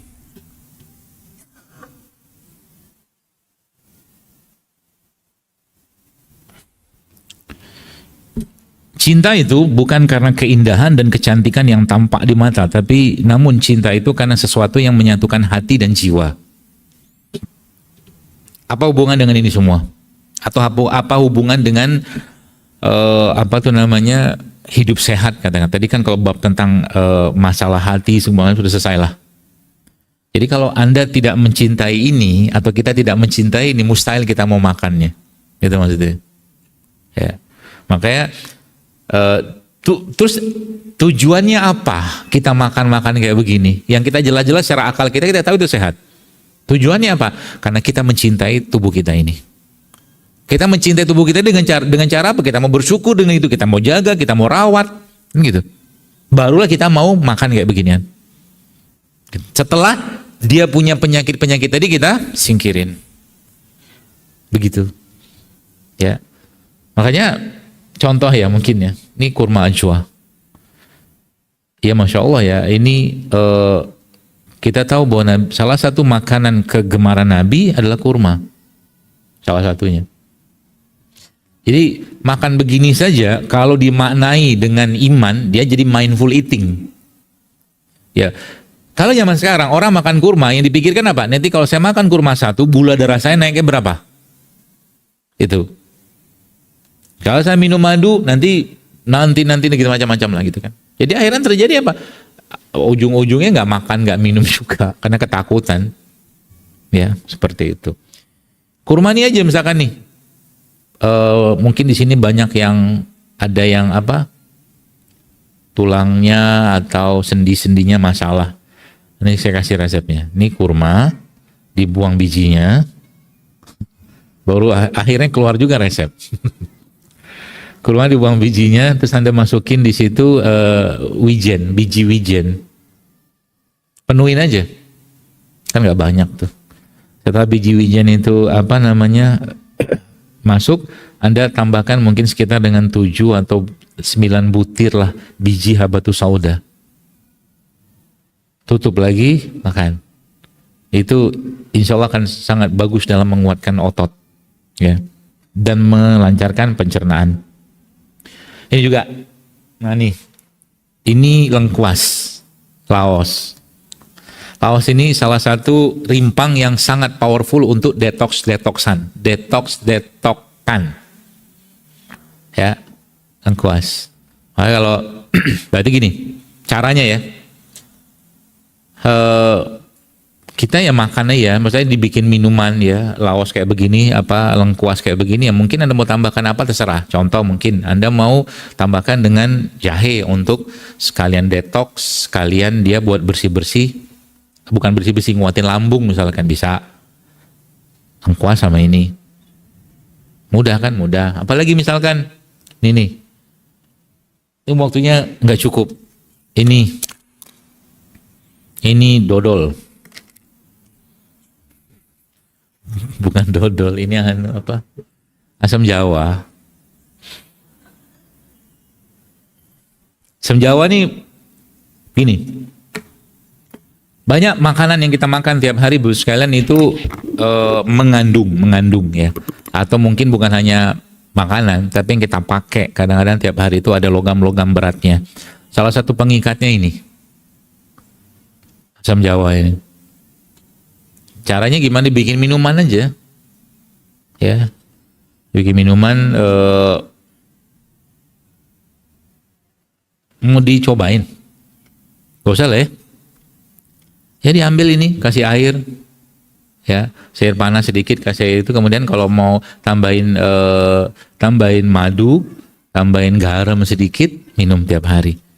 Dia akan bind itu ngikat logam berat. Salah satunya apa? Nggak usah lah saya sebutin. Saya di acara publik begini ngeri-ngeri sedap. Kalau terlalu banyak yang saya sampaikan. Pokoknya ngikat logam berat. Logam berat apa? Adalah. Banyak kita pakai tiap hari, kita telan tiap hari. Logam berat di situ. Nanti diskusi di luar ini aja. Soalnya sekarang itu orang kan latah banget, video saya dipotong-potong sana sini segala macam, buat jualan lah, buat apa aja lah, haula wala quwata illa billah. Jalul Akbar ditemukan tewas di kecelakaan di tol. Ujung-ujungnya jual obat darah tinggi. Ada kan? Awal lagi tuh, yang jual obat dengkul gitu kan, la ilaha illallah. Banyak betul. Banyak, jadi nggak ada ya. Obat ginjal, darah tinggi, terakhir itu parasit, awal lagi tuh. Ada pula yang mutihin buat penghitam rambut. Laku kali kaku. Dibuat iklan kayak begitu. Bohong semua itu. Buat ginjal lah, macam-macam. Ya. Nah ini kembali gini. Jadi mereka ini Bu sekalian, Allah ciptakan untuk apa? Banyak fungsinya. Banyak sekali. Contoh tadi kita bicara logam berat. Atau mungkin bahan-bahan yang tidak larut dalam tubuh kita. Contoh mungkin bahan-bahan yang ada pada plastik. Ya. Makanya saya senang sekarang ibu-ibu, saya pagi-pagi kadang-kadang suka belanja ikan apa gitu kan. Dia lihat-lihat ibu-ibu itu sekarang udah nggak pakai kantong plastik lagi, dia bawa tempat itu buat beli ikannya, udangnya gitu kan. Termasuk juga kalau Anda beli makanan-makanan panas. Makanan panas itu kalau masih memungkinkan bawa rantang deh. Bawa rantang. Kenapa? Karena plastik itu salah satu pemicu kanker. Plastik. Pagi-pagi kita sudah nginstal bahan pemicu kanker. Di mana itu? Bubur ayam? Pakai apa dia? Styrofoam kan? Styrofoam tuh nggak keurai. Masuk ke badan kita, lengket yang lain, plastik lagi kan, ada styrofoam, ada plastiknya itu. Kertas makanan juga sama aja. Kertas makanan itu coba lihat, isinya apa di atasnya? Plastik kan. Soek dia gitu, kemakan kita plastik. Satu. Belum lagi kita pagi-pagi sudah makan plastik, mikroplastik. Dari mana? Sikat gigi. Plastik. Saking semangatnya. Bedanya sama siwak begitu. Siwak itu semakin semangat, ketelan siwaknya makin bagus. Makanya apa yang ada dalam syariat ini udahlah, nggak bisa digantiin aslinya, nggak bisa. Orang mau cerita mau gantiin siwak, katakanlah pakai odol, pakai sikat gigi, nggak bisa, ya, nggak bisa, nggak tergantikan itu, ya. Berarti kita nggak usah sikat gigi ya. Kalau memang kita pakai sikat gigi, carilah sikat gigi yang kira-kira ramah dengan mulut, ramah dengan lingkungan gitu kan. Atau mungkin odolnya juga sama. Jangan pakai bahan-bahan yang di situ ada chemical disruptor atau endocrine disruptor. Apa itu chemical disruptor atau endocrine disruptor? Browsing saja sendiri. Saya tak mau kasih tahu. Masa dikasih tahu semua? Kata Nabi, berhematlah dalam memberi nasihat. Emang benar ada hadisnya itu. Kasih tahu semua nggak seru. Cari aja nih.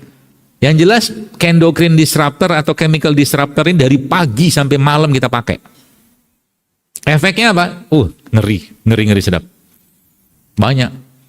Di kosmetik ada, di toiletries ada. Ada banyak banget. Ya, masuk kan. Jadi cara paling mudah membuat ini agak nakut-nakutin sedikit supaya hati-hati.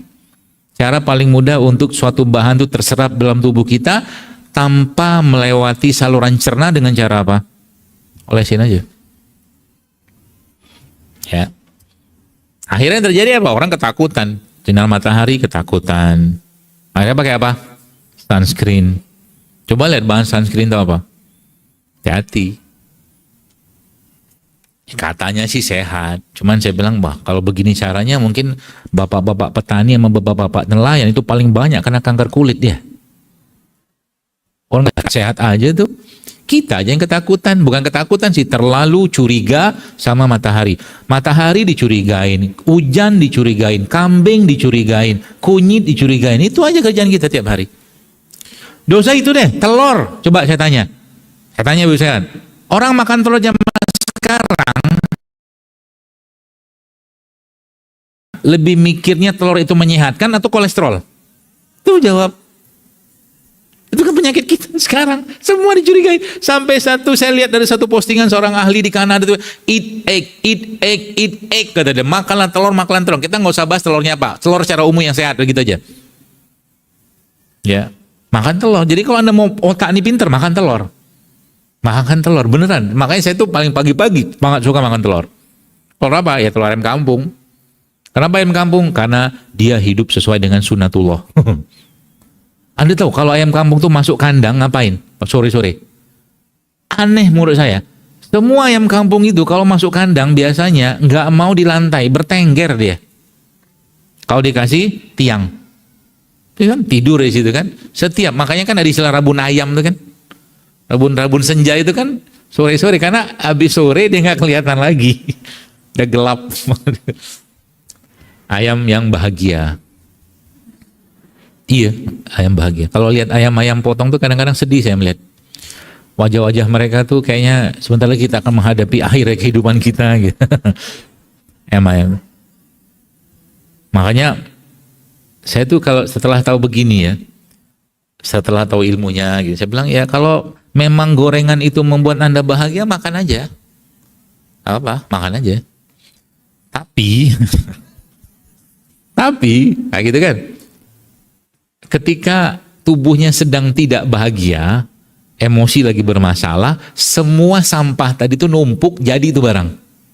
Artinya apa? Anda harus mempertahankan makan gorengan dalam keadaan bahagia, ceria, tanpa curiga, tanpa beban apapun. Pastikan itu. Baru silakan makan itu. Saya pribadi mengalami kejadian itu, ya. Karena memang untuk hal-hal yang biasa nggak sehat itu biasanya saya sudah curiga minta ampun, nggak berani saya makan.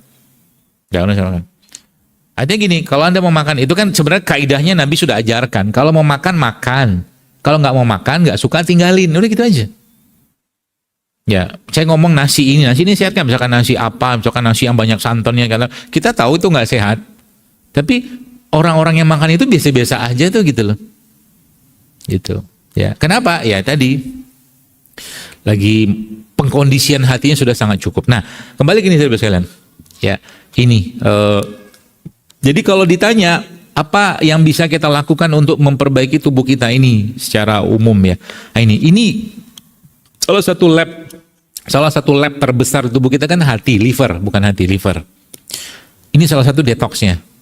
Di luar kita kalau mau pakai temulawak gitu bisa juga tuh. Ya. Ini bisa. Dengan cara apa tadi? Ambil aja, masukin itu. Makanya kalau saya biasanya kalau lagi kumpul-kumpul sama teman, saya bela-belain daripada beli minuman-minuman nggak jelas, saya bikin sendiri ini.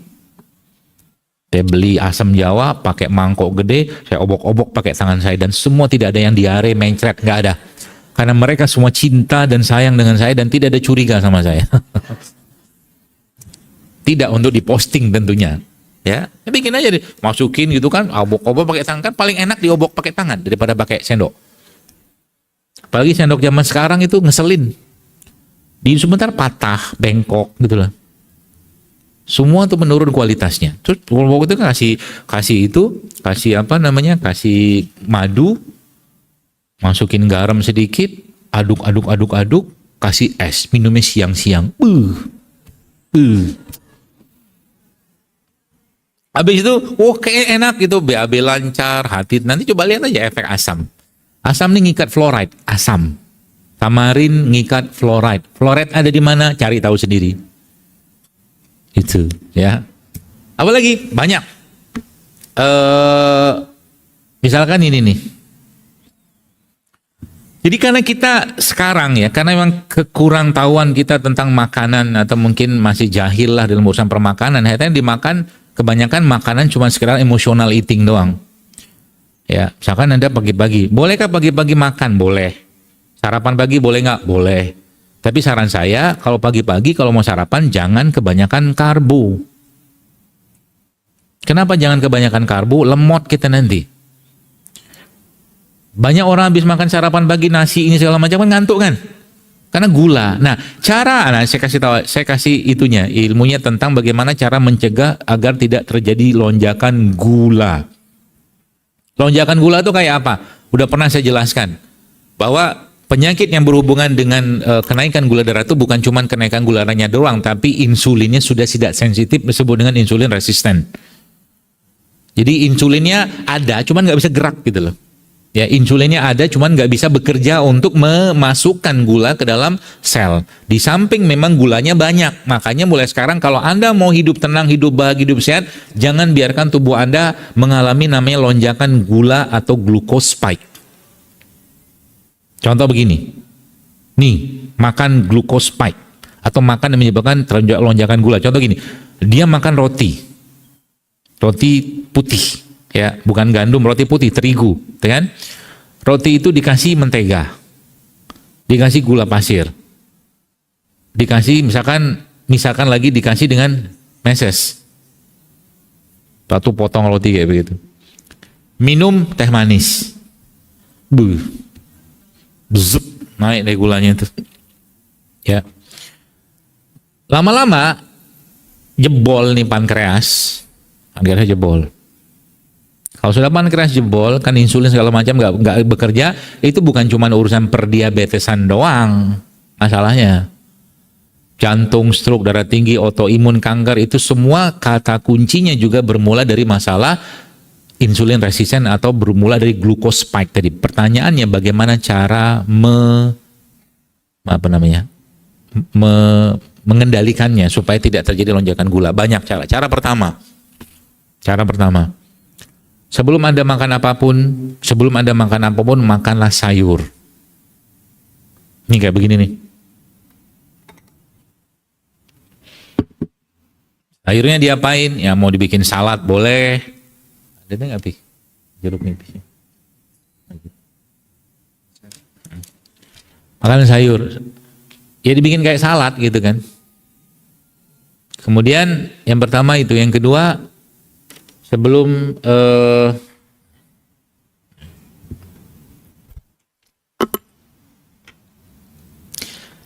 Anda makan itu,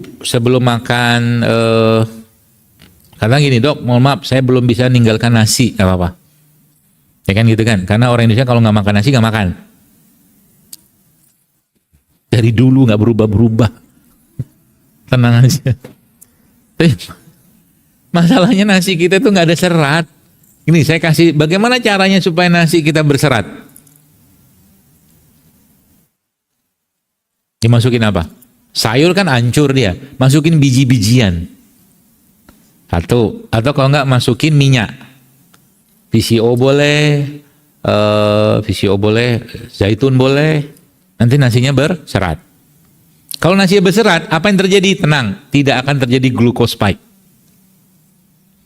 Atau nasinya Anda tambahkan dengan beberapa buah yang nanti, atau buah itu juga mengandung serat tinggi. Contohnya apa? Buah naga.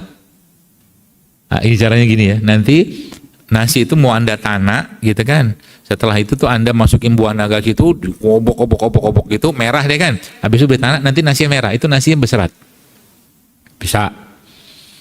Dikasih biji-bijian juga bisa. Contohnya apa? Ya biji kacang ijo, biji habatus sauda, nah gitu. Terus cara paling mudah untuk membuat nasi itu tidak menyebabkan gula darah kita naik, misalkan kalau makan yang kebanyakan gimana? Jangan makan nasi. Makan ubi. Gitu. Nah gini kan, itu yang pertama tadi, apa tadi? Sayur.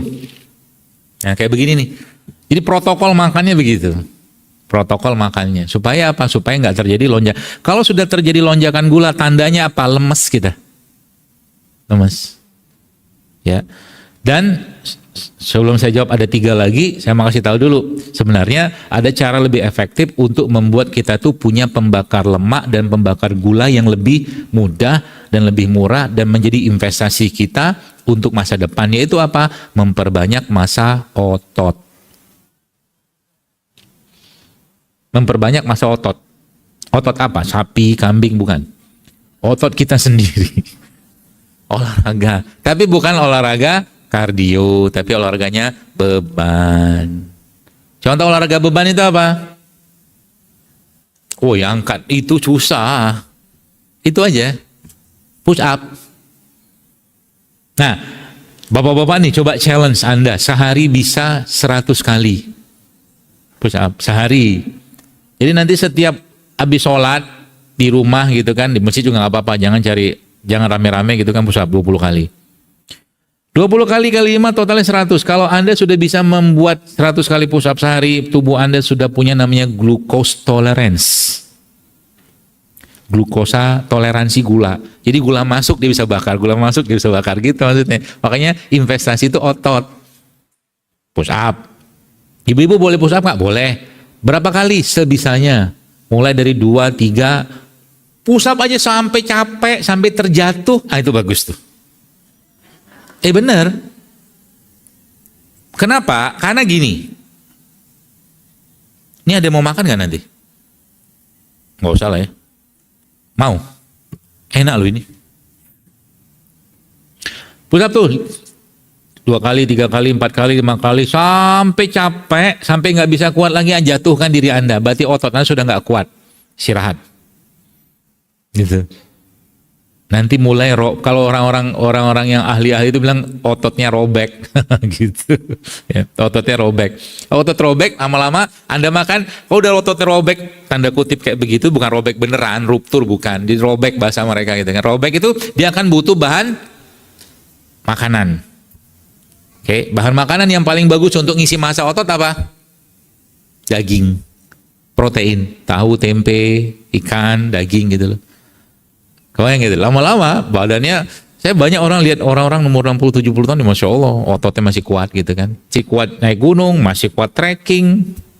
Tuh, gara-gara apa? Gara-gara massa ototnya dijaga. Push up gitu kan, nanti latihan tuh. Squat juga bagus.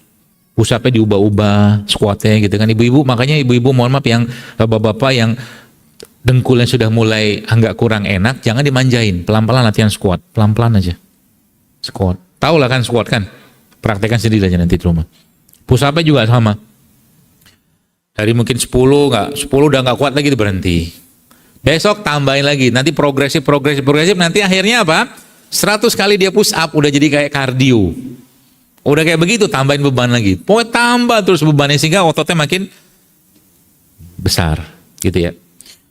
Itu tadi makan sayur. Yang kedua apa? Minum cuka. Cuka apel, cuka nanas, cuka madu, pokoknya cuka aja semua. Nah kalau saya lagi nggak enak badan atau mungkin lagi butuh energi booster, kalau saya biasanya yang saya lakukan, terus saya ambil cuka, saya masukin dalam air kayak begini, saya masukin chiaseed, minum juk, tiba-tiba kok IQ saya kayaknya meningkat, feeling saya. Setelah minum itu, kan nggak apa-apa menduga-duga, tapi ya ini tuh emang bener loh. Cepet dalam meningkatkan fungsi otak chiaseednya. Gak usah pakai madu.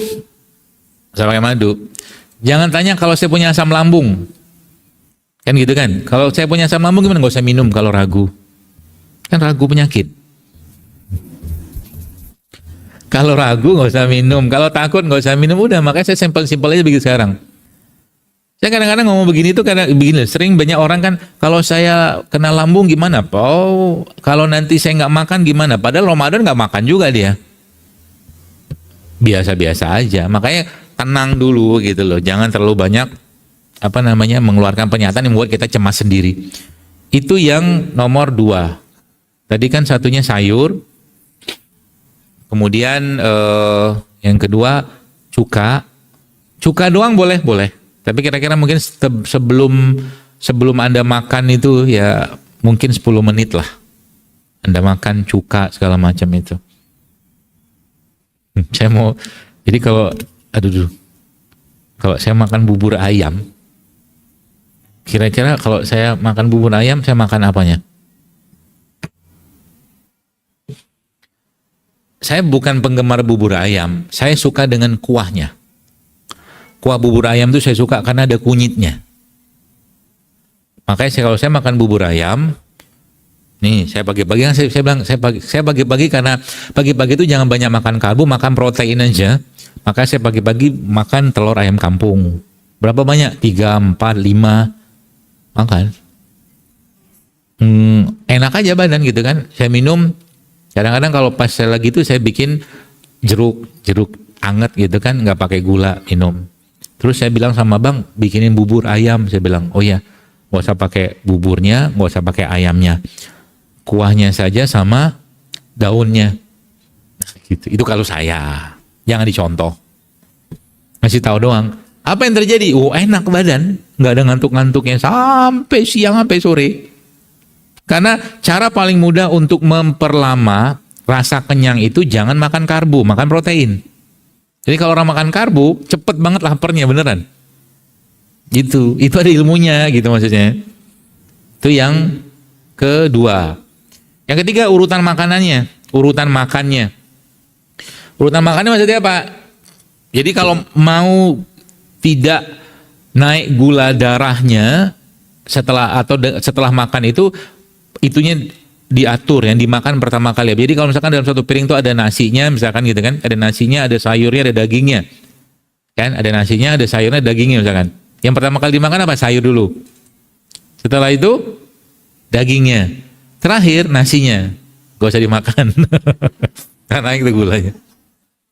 Makanlah, makanya nasi jangan banyak-banyak. Kita tuh sudah terlalu banyak makan nasi. Setuju nggak? Setuju aja lah. Soalnya apa? Udah numpuk di badan kita. Ya. Makanya waktu terbaik selama setahun kita tuh ada di mana? Di Ramadan. Cuman sayangnya buka sama sahur kita kurang lebih sama 11 bulan yang lain. Betul? Saya sampai sekarang belum ketemu sama masjid yang bukanya takjilnya sehat-sehat, belum pernah. Isinya kan itu aja kan? Nggak berubah-berubah dari zaman dahulu kala. Ya. Bahkan saking minyak itu merajalela, cabenya pun berminyak gitu loh. Cabe yang hijau-hijau itu kan cabe beneran itu kan numpuk sama mereka itu pun berminyak. Gitu.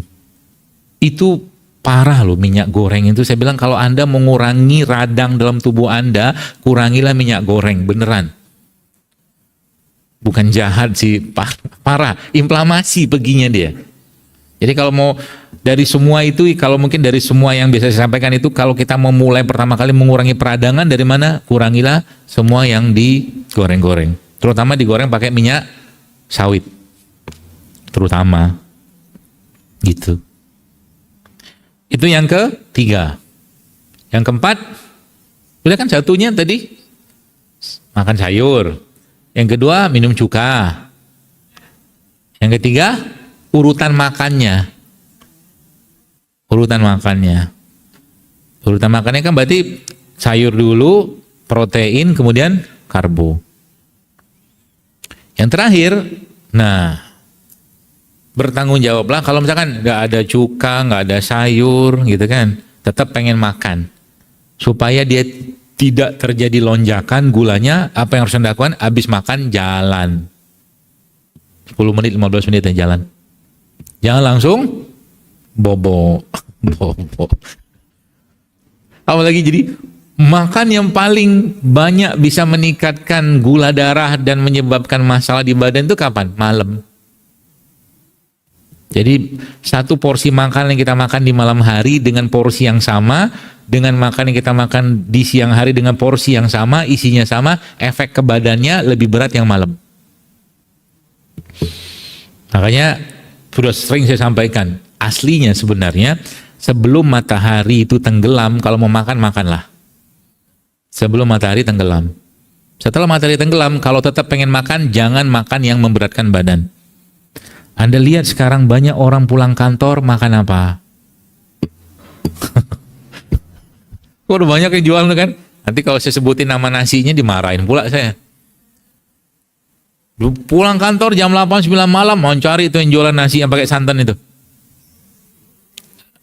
Jangan disebut. Nanti dimarahin saya.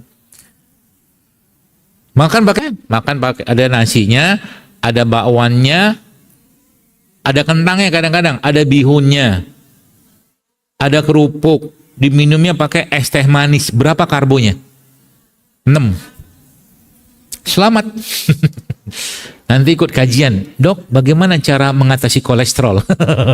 bagus. Itu aja biasanya tuh kan.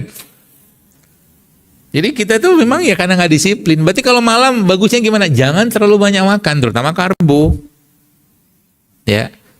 Kalau tetap saya pengen makan, misalkan gitu kan, nih ada satu kaidah dipakai banyak orang sebenarnya, namanya 1 meal a day, OMAD, makan sekali sehari, cukup. Semua yang kita makan itu memenuhi kebutuhan kalori kita, tapi nggak penuh-penuh banget, karena kalau orang dewasa tuh kurang lebih sekitar 2000 atau 2200 ingat saya. Dia makan sekitar 1500 saja atau 1600 saja, sisanya dia bergerak atau dia tekan rasa laparnya itu dengan beberapa bahan. Adakah bahan-bahan yang bisa menekan rasa lapar? Banyak. Contoh, kunyit sama lada hitam, minum tanpa madu. Dia menekan rasa lapar tuh. Bisa. Apalagi kopi. Biji kopi dianuin, makanya orang minum kopi itu biasanya nggak dikasih makan dia bisa hidup bertahan sekian lama. Orang minum kopi. Apalagi ditambah dengan teman satunya itu. Ya. Nggak usah dibahas. Ini forum umum. Itulah pokoknya. Kopi itu, jadi kafein itu, orang minum kopi itu sebenarnya yang dicari apa?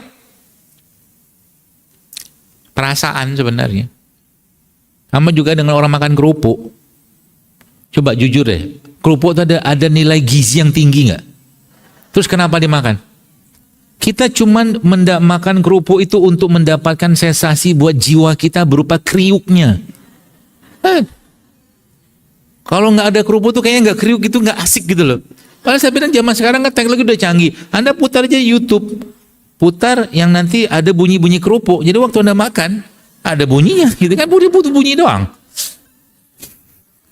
Orang kerupuk itu, kerupuk yang keriting putih itu ya, subhanallah. Kerupuk keriting putih itu, ada dimakan sama orang kan. Dia makan katakanlah 1, 2, 3, 4, 5, 6. Katakanlah 6 kerupuk dia makan. Udah tahu berapa kalorinya? 200 kalori sama dengan 1 alpukat. Tapi beda nasib. Beda nasib. Udahlah itu digoreng pakai minyak yang hitamnya minta ampun. Kan gitu kan? Ke badan gimana? Berat banget badan gitu loh. Makanya kalau bicara kalori itu kita harus tahu juga dari mana sumber kalorinya. 7 butir kurma yang Anda makan kalorinya cukup tinggi, cuman dia bukan kalori kayak kita makan kerupuk. Gitu loh. Jadi hati-hati di situ, ya. Berarti tadi jalan, berapa banyak jalannya? Ya 10-15 menit lah. Terakhir apa? Terakhir supaya dia nggak naik gitu, gulanya itu ya tadi, gedein otot. Gedein massa otot. Saya kapan hari itu ada satu ke masjid, ngisi lah satu kajian di mana gitu. Saya suka dengan satpamnya, security-nya dari situ. Jadi nongkrong-nongkrong gitu dia pakai barbel. Barbel gitu. Barbelnya dari semen doang. chat gitu kan, chat dikasih semen sama dia, dikasih itu udah gini-gini doang, tapi udah kebentuk nih, udah mantep banget ini ya ototnya gitu. Tapi kalau nggak pakai itu pun nggak apa-apa. Jadi mulai push up, plank, wall sit, gitu-gitulah tiap hari. Kalau nggak ada apa-apa di rumah pakai itu juga boleh. Pakai apa? Botol, galon, galon, angkat galon dua, angkat ke atas gitu kan. Lama-lama kebentuk gini, wah asik banget. Dan otot itu adalah salah satu sumber produsen hormon kebahagiaan. Jadi kalau Anda mau bahagia, banyak rilis hormon bahagia dalam tubuhnya, perbanyaklah massa otot. Di samping otot yang tadi saya sebutkan, otot apa tadi? Otot sabar, otot ikhlas, otot tawadu, otot bersyukur, itu juga perlu digedein ototnya, ya. Jangan otot ini doang. Gitu kan, zaman sekarang kan kadang-kadang ototnya digedein, ototnya nggak digedein. Ya, jadi kalau mau lihat kita tuh sudah mulai sabar atau belum, nanti kalau di lampu merah kita lihat. Ketika lampu hijau, orang sabar nggak gitu kan? Biasanya kan kadang-kadang baru aja lampu hijau, tin tin tin tin tin gitu. Makanya beda antara tergesa-gesa sama bersegera. Untuk urusan dunia slow-slow aja. Tapi bukan slow living ya, saya nggak sepakat, kalau saya pribadi nggak sepakat dengan istilah slow living. Sepakat saya. Nggak boleh menurut saya.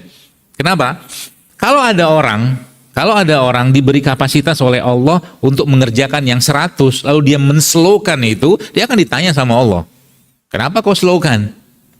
Dia punya ilmu banyak, harta banyak, segala macam, tiba-tiba dia, daripada ribet-ribet, aku mau slow living aja di sini segala macam, nggak boleh. Makanya ada kata-kata kan bersegeralah, wasari'u ila maghfiratin min rabbikum, kata-kata begitu dalam Quran. Ya, enggak boleh. Kalau masih ada kesempatan kita untuk berbuat baik sebanyak-banyaknya. Jangan slow-slowan. Ya. Gitu. Kecuali nanti ada cerita yang lain di balik itu. Baik. Begitu Bapak sekalian. Mohon penjelasan tentang penyakit autoimun, penyebab yang dirasakan, beritanya dan bagaimana cara penyembuhannya.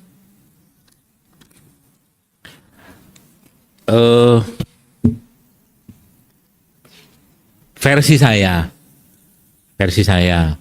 ya, dan tidak usah dibanding-bandingkan dengan ilmu yang lain ya.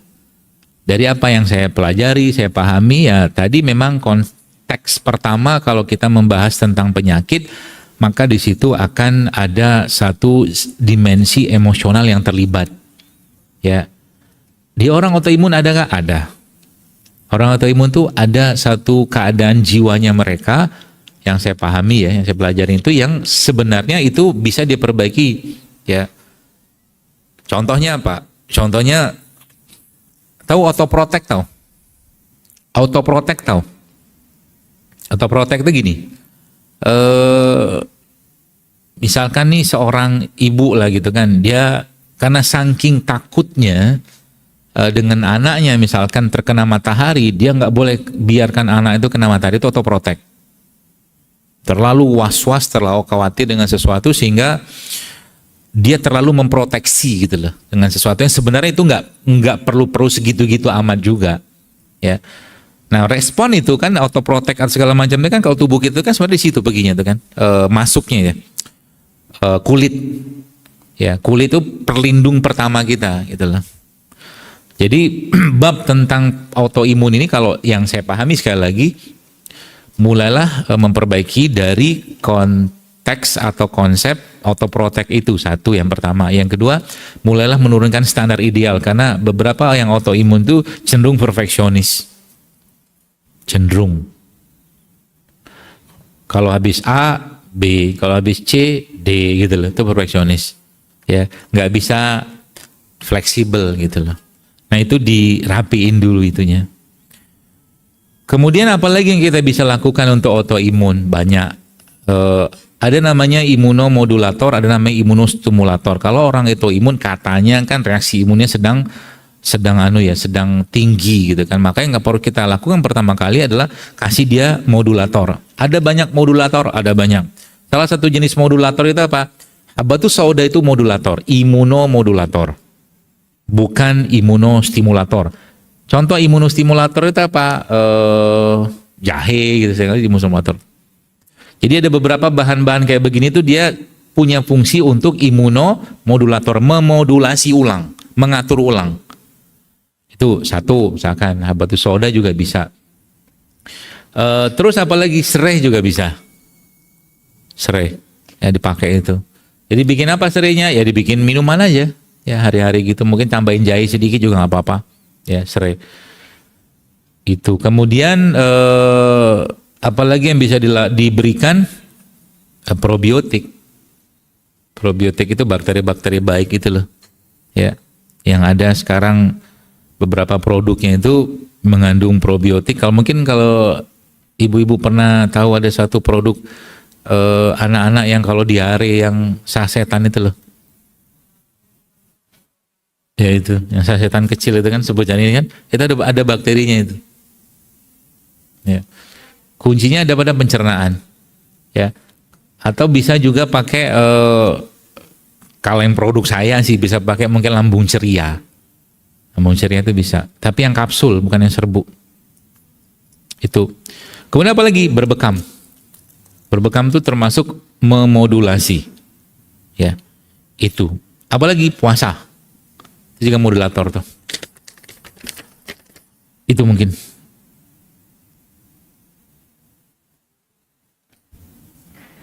Saya salah satu testimonier berhasil hamil karena JSR, karena Allah. Gym dan makan sehat. Ibu dari anak ADHD. Nah, ADHD. Adakah terapi makanan supaya anak saya fokus? Tadi ya, beberapa teori tentang ADHD ini, ini kan karena logam berat.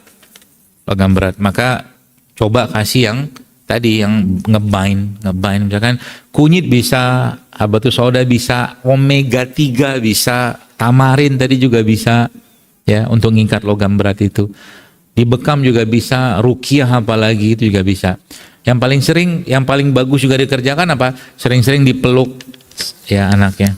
Sering-sering dipeluk, sering-sering dibisikkan ke telinganya. Kalau bisa skin sama dia itu juga bagus. Tuh, mudah-mudahan berhasil.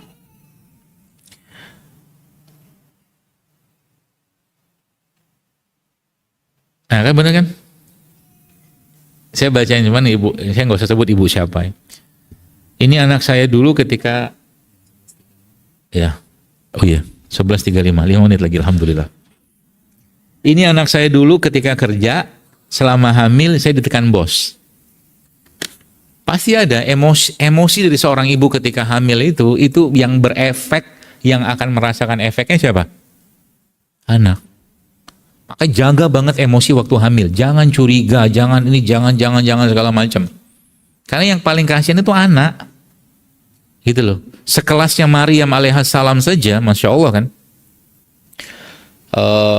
Saking Allah nggak pengen dia takut dan sedih, Allah utus malaikat Jibril coba. Untuk menenangkan Maryam. Dan Maryam ini, kalau bab tentang luka pengasuhan, hutang pengasuhan, Maryam itu, ini dalam perspektif saya gitu kan, itu layak banget untuk mengalami luka atau luka pengasuhan karena dia unwanted child. Maryam itu kan anak yang tidak diinginkan. Kenapa tidak diinginkan? Karena bapaknya pengen yang lahir itu laki. Tapi satu kalimat kesolehan orang tua itu, ya, Masya Allah, tabarakallah, sudah cukup memutus itu. Kata dia apa? Kata bapak ibunya Maryam apa? Allah lah yang menentukan, yang berhak menentukan jenis kelamin laki dan perempuan. Nah itu loh. Hati-hati itu. Kalau ada orang tua ya, anak pertama cowok, anak kedua cowok, anak ketiga ngarepinnya cewek. Tiba-tiba keluar cowok lagi, dia bilang, ya cowok lagi. Anak itu akan nyerap kalimat tadi, maka hati-hati. Ya, jangan ikut campur pada urusan Allah, ya, terutama urusan jenis kelamin itu. Kasihan anaknya nanti, ya seperti itu. 11.35, satu lagi lah mungkin kita baca.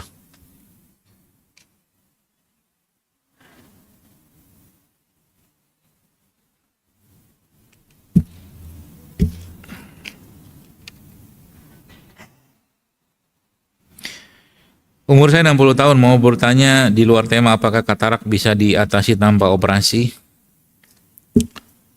Wallahu alam bisawab. Saya belum pernah dapatkan kasusnya, cuman dulu ya. Cuman ini mungkin saya ngasih tahu begini tuh memang nggak lazim. Dulu saya pernah dapat satu produk madu dari guru saya, cuman nggak jual bebas. Ya, memang buat internal saja. Madu itu diteteskan ke mata, perihnya minta ampun beneran. Ya, makanya saya tidak sarankan. Ya, tapi berhasil. Ya, untuk memperbaiki mata itu secara topikal ya dengan madu.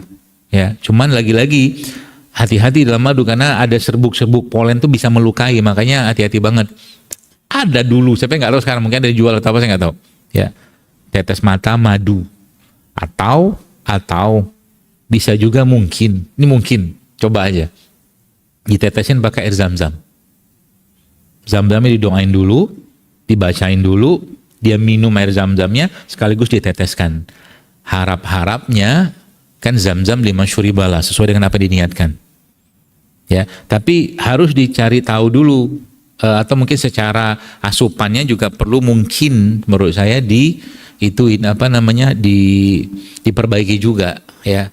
Karena kan bab tentang mata itu juga tidak lepas dari organ yang ada di dalam. Organnya apa? Liver. Jadi livernya dibenerin juga nanti. Jadi muka kita nih Bapak sekalian, kita punya wajah ini aslinya cerminan organ di dalam. Nggak percaya?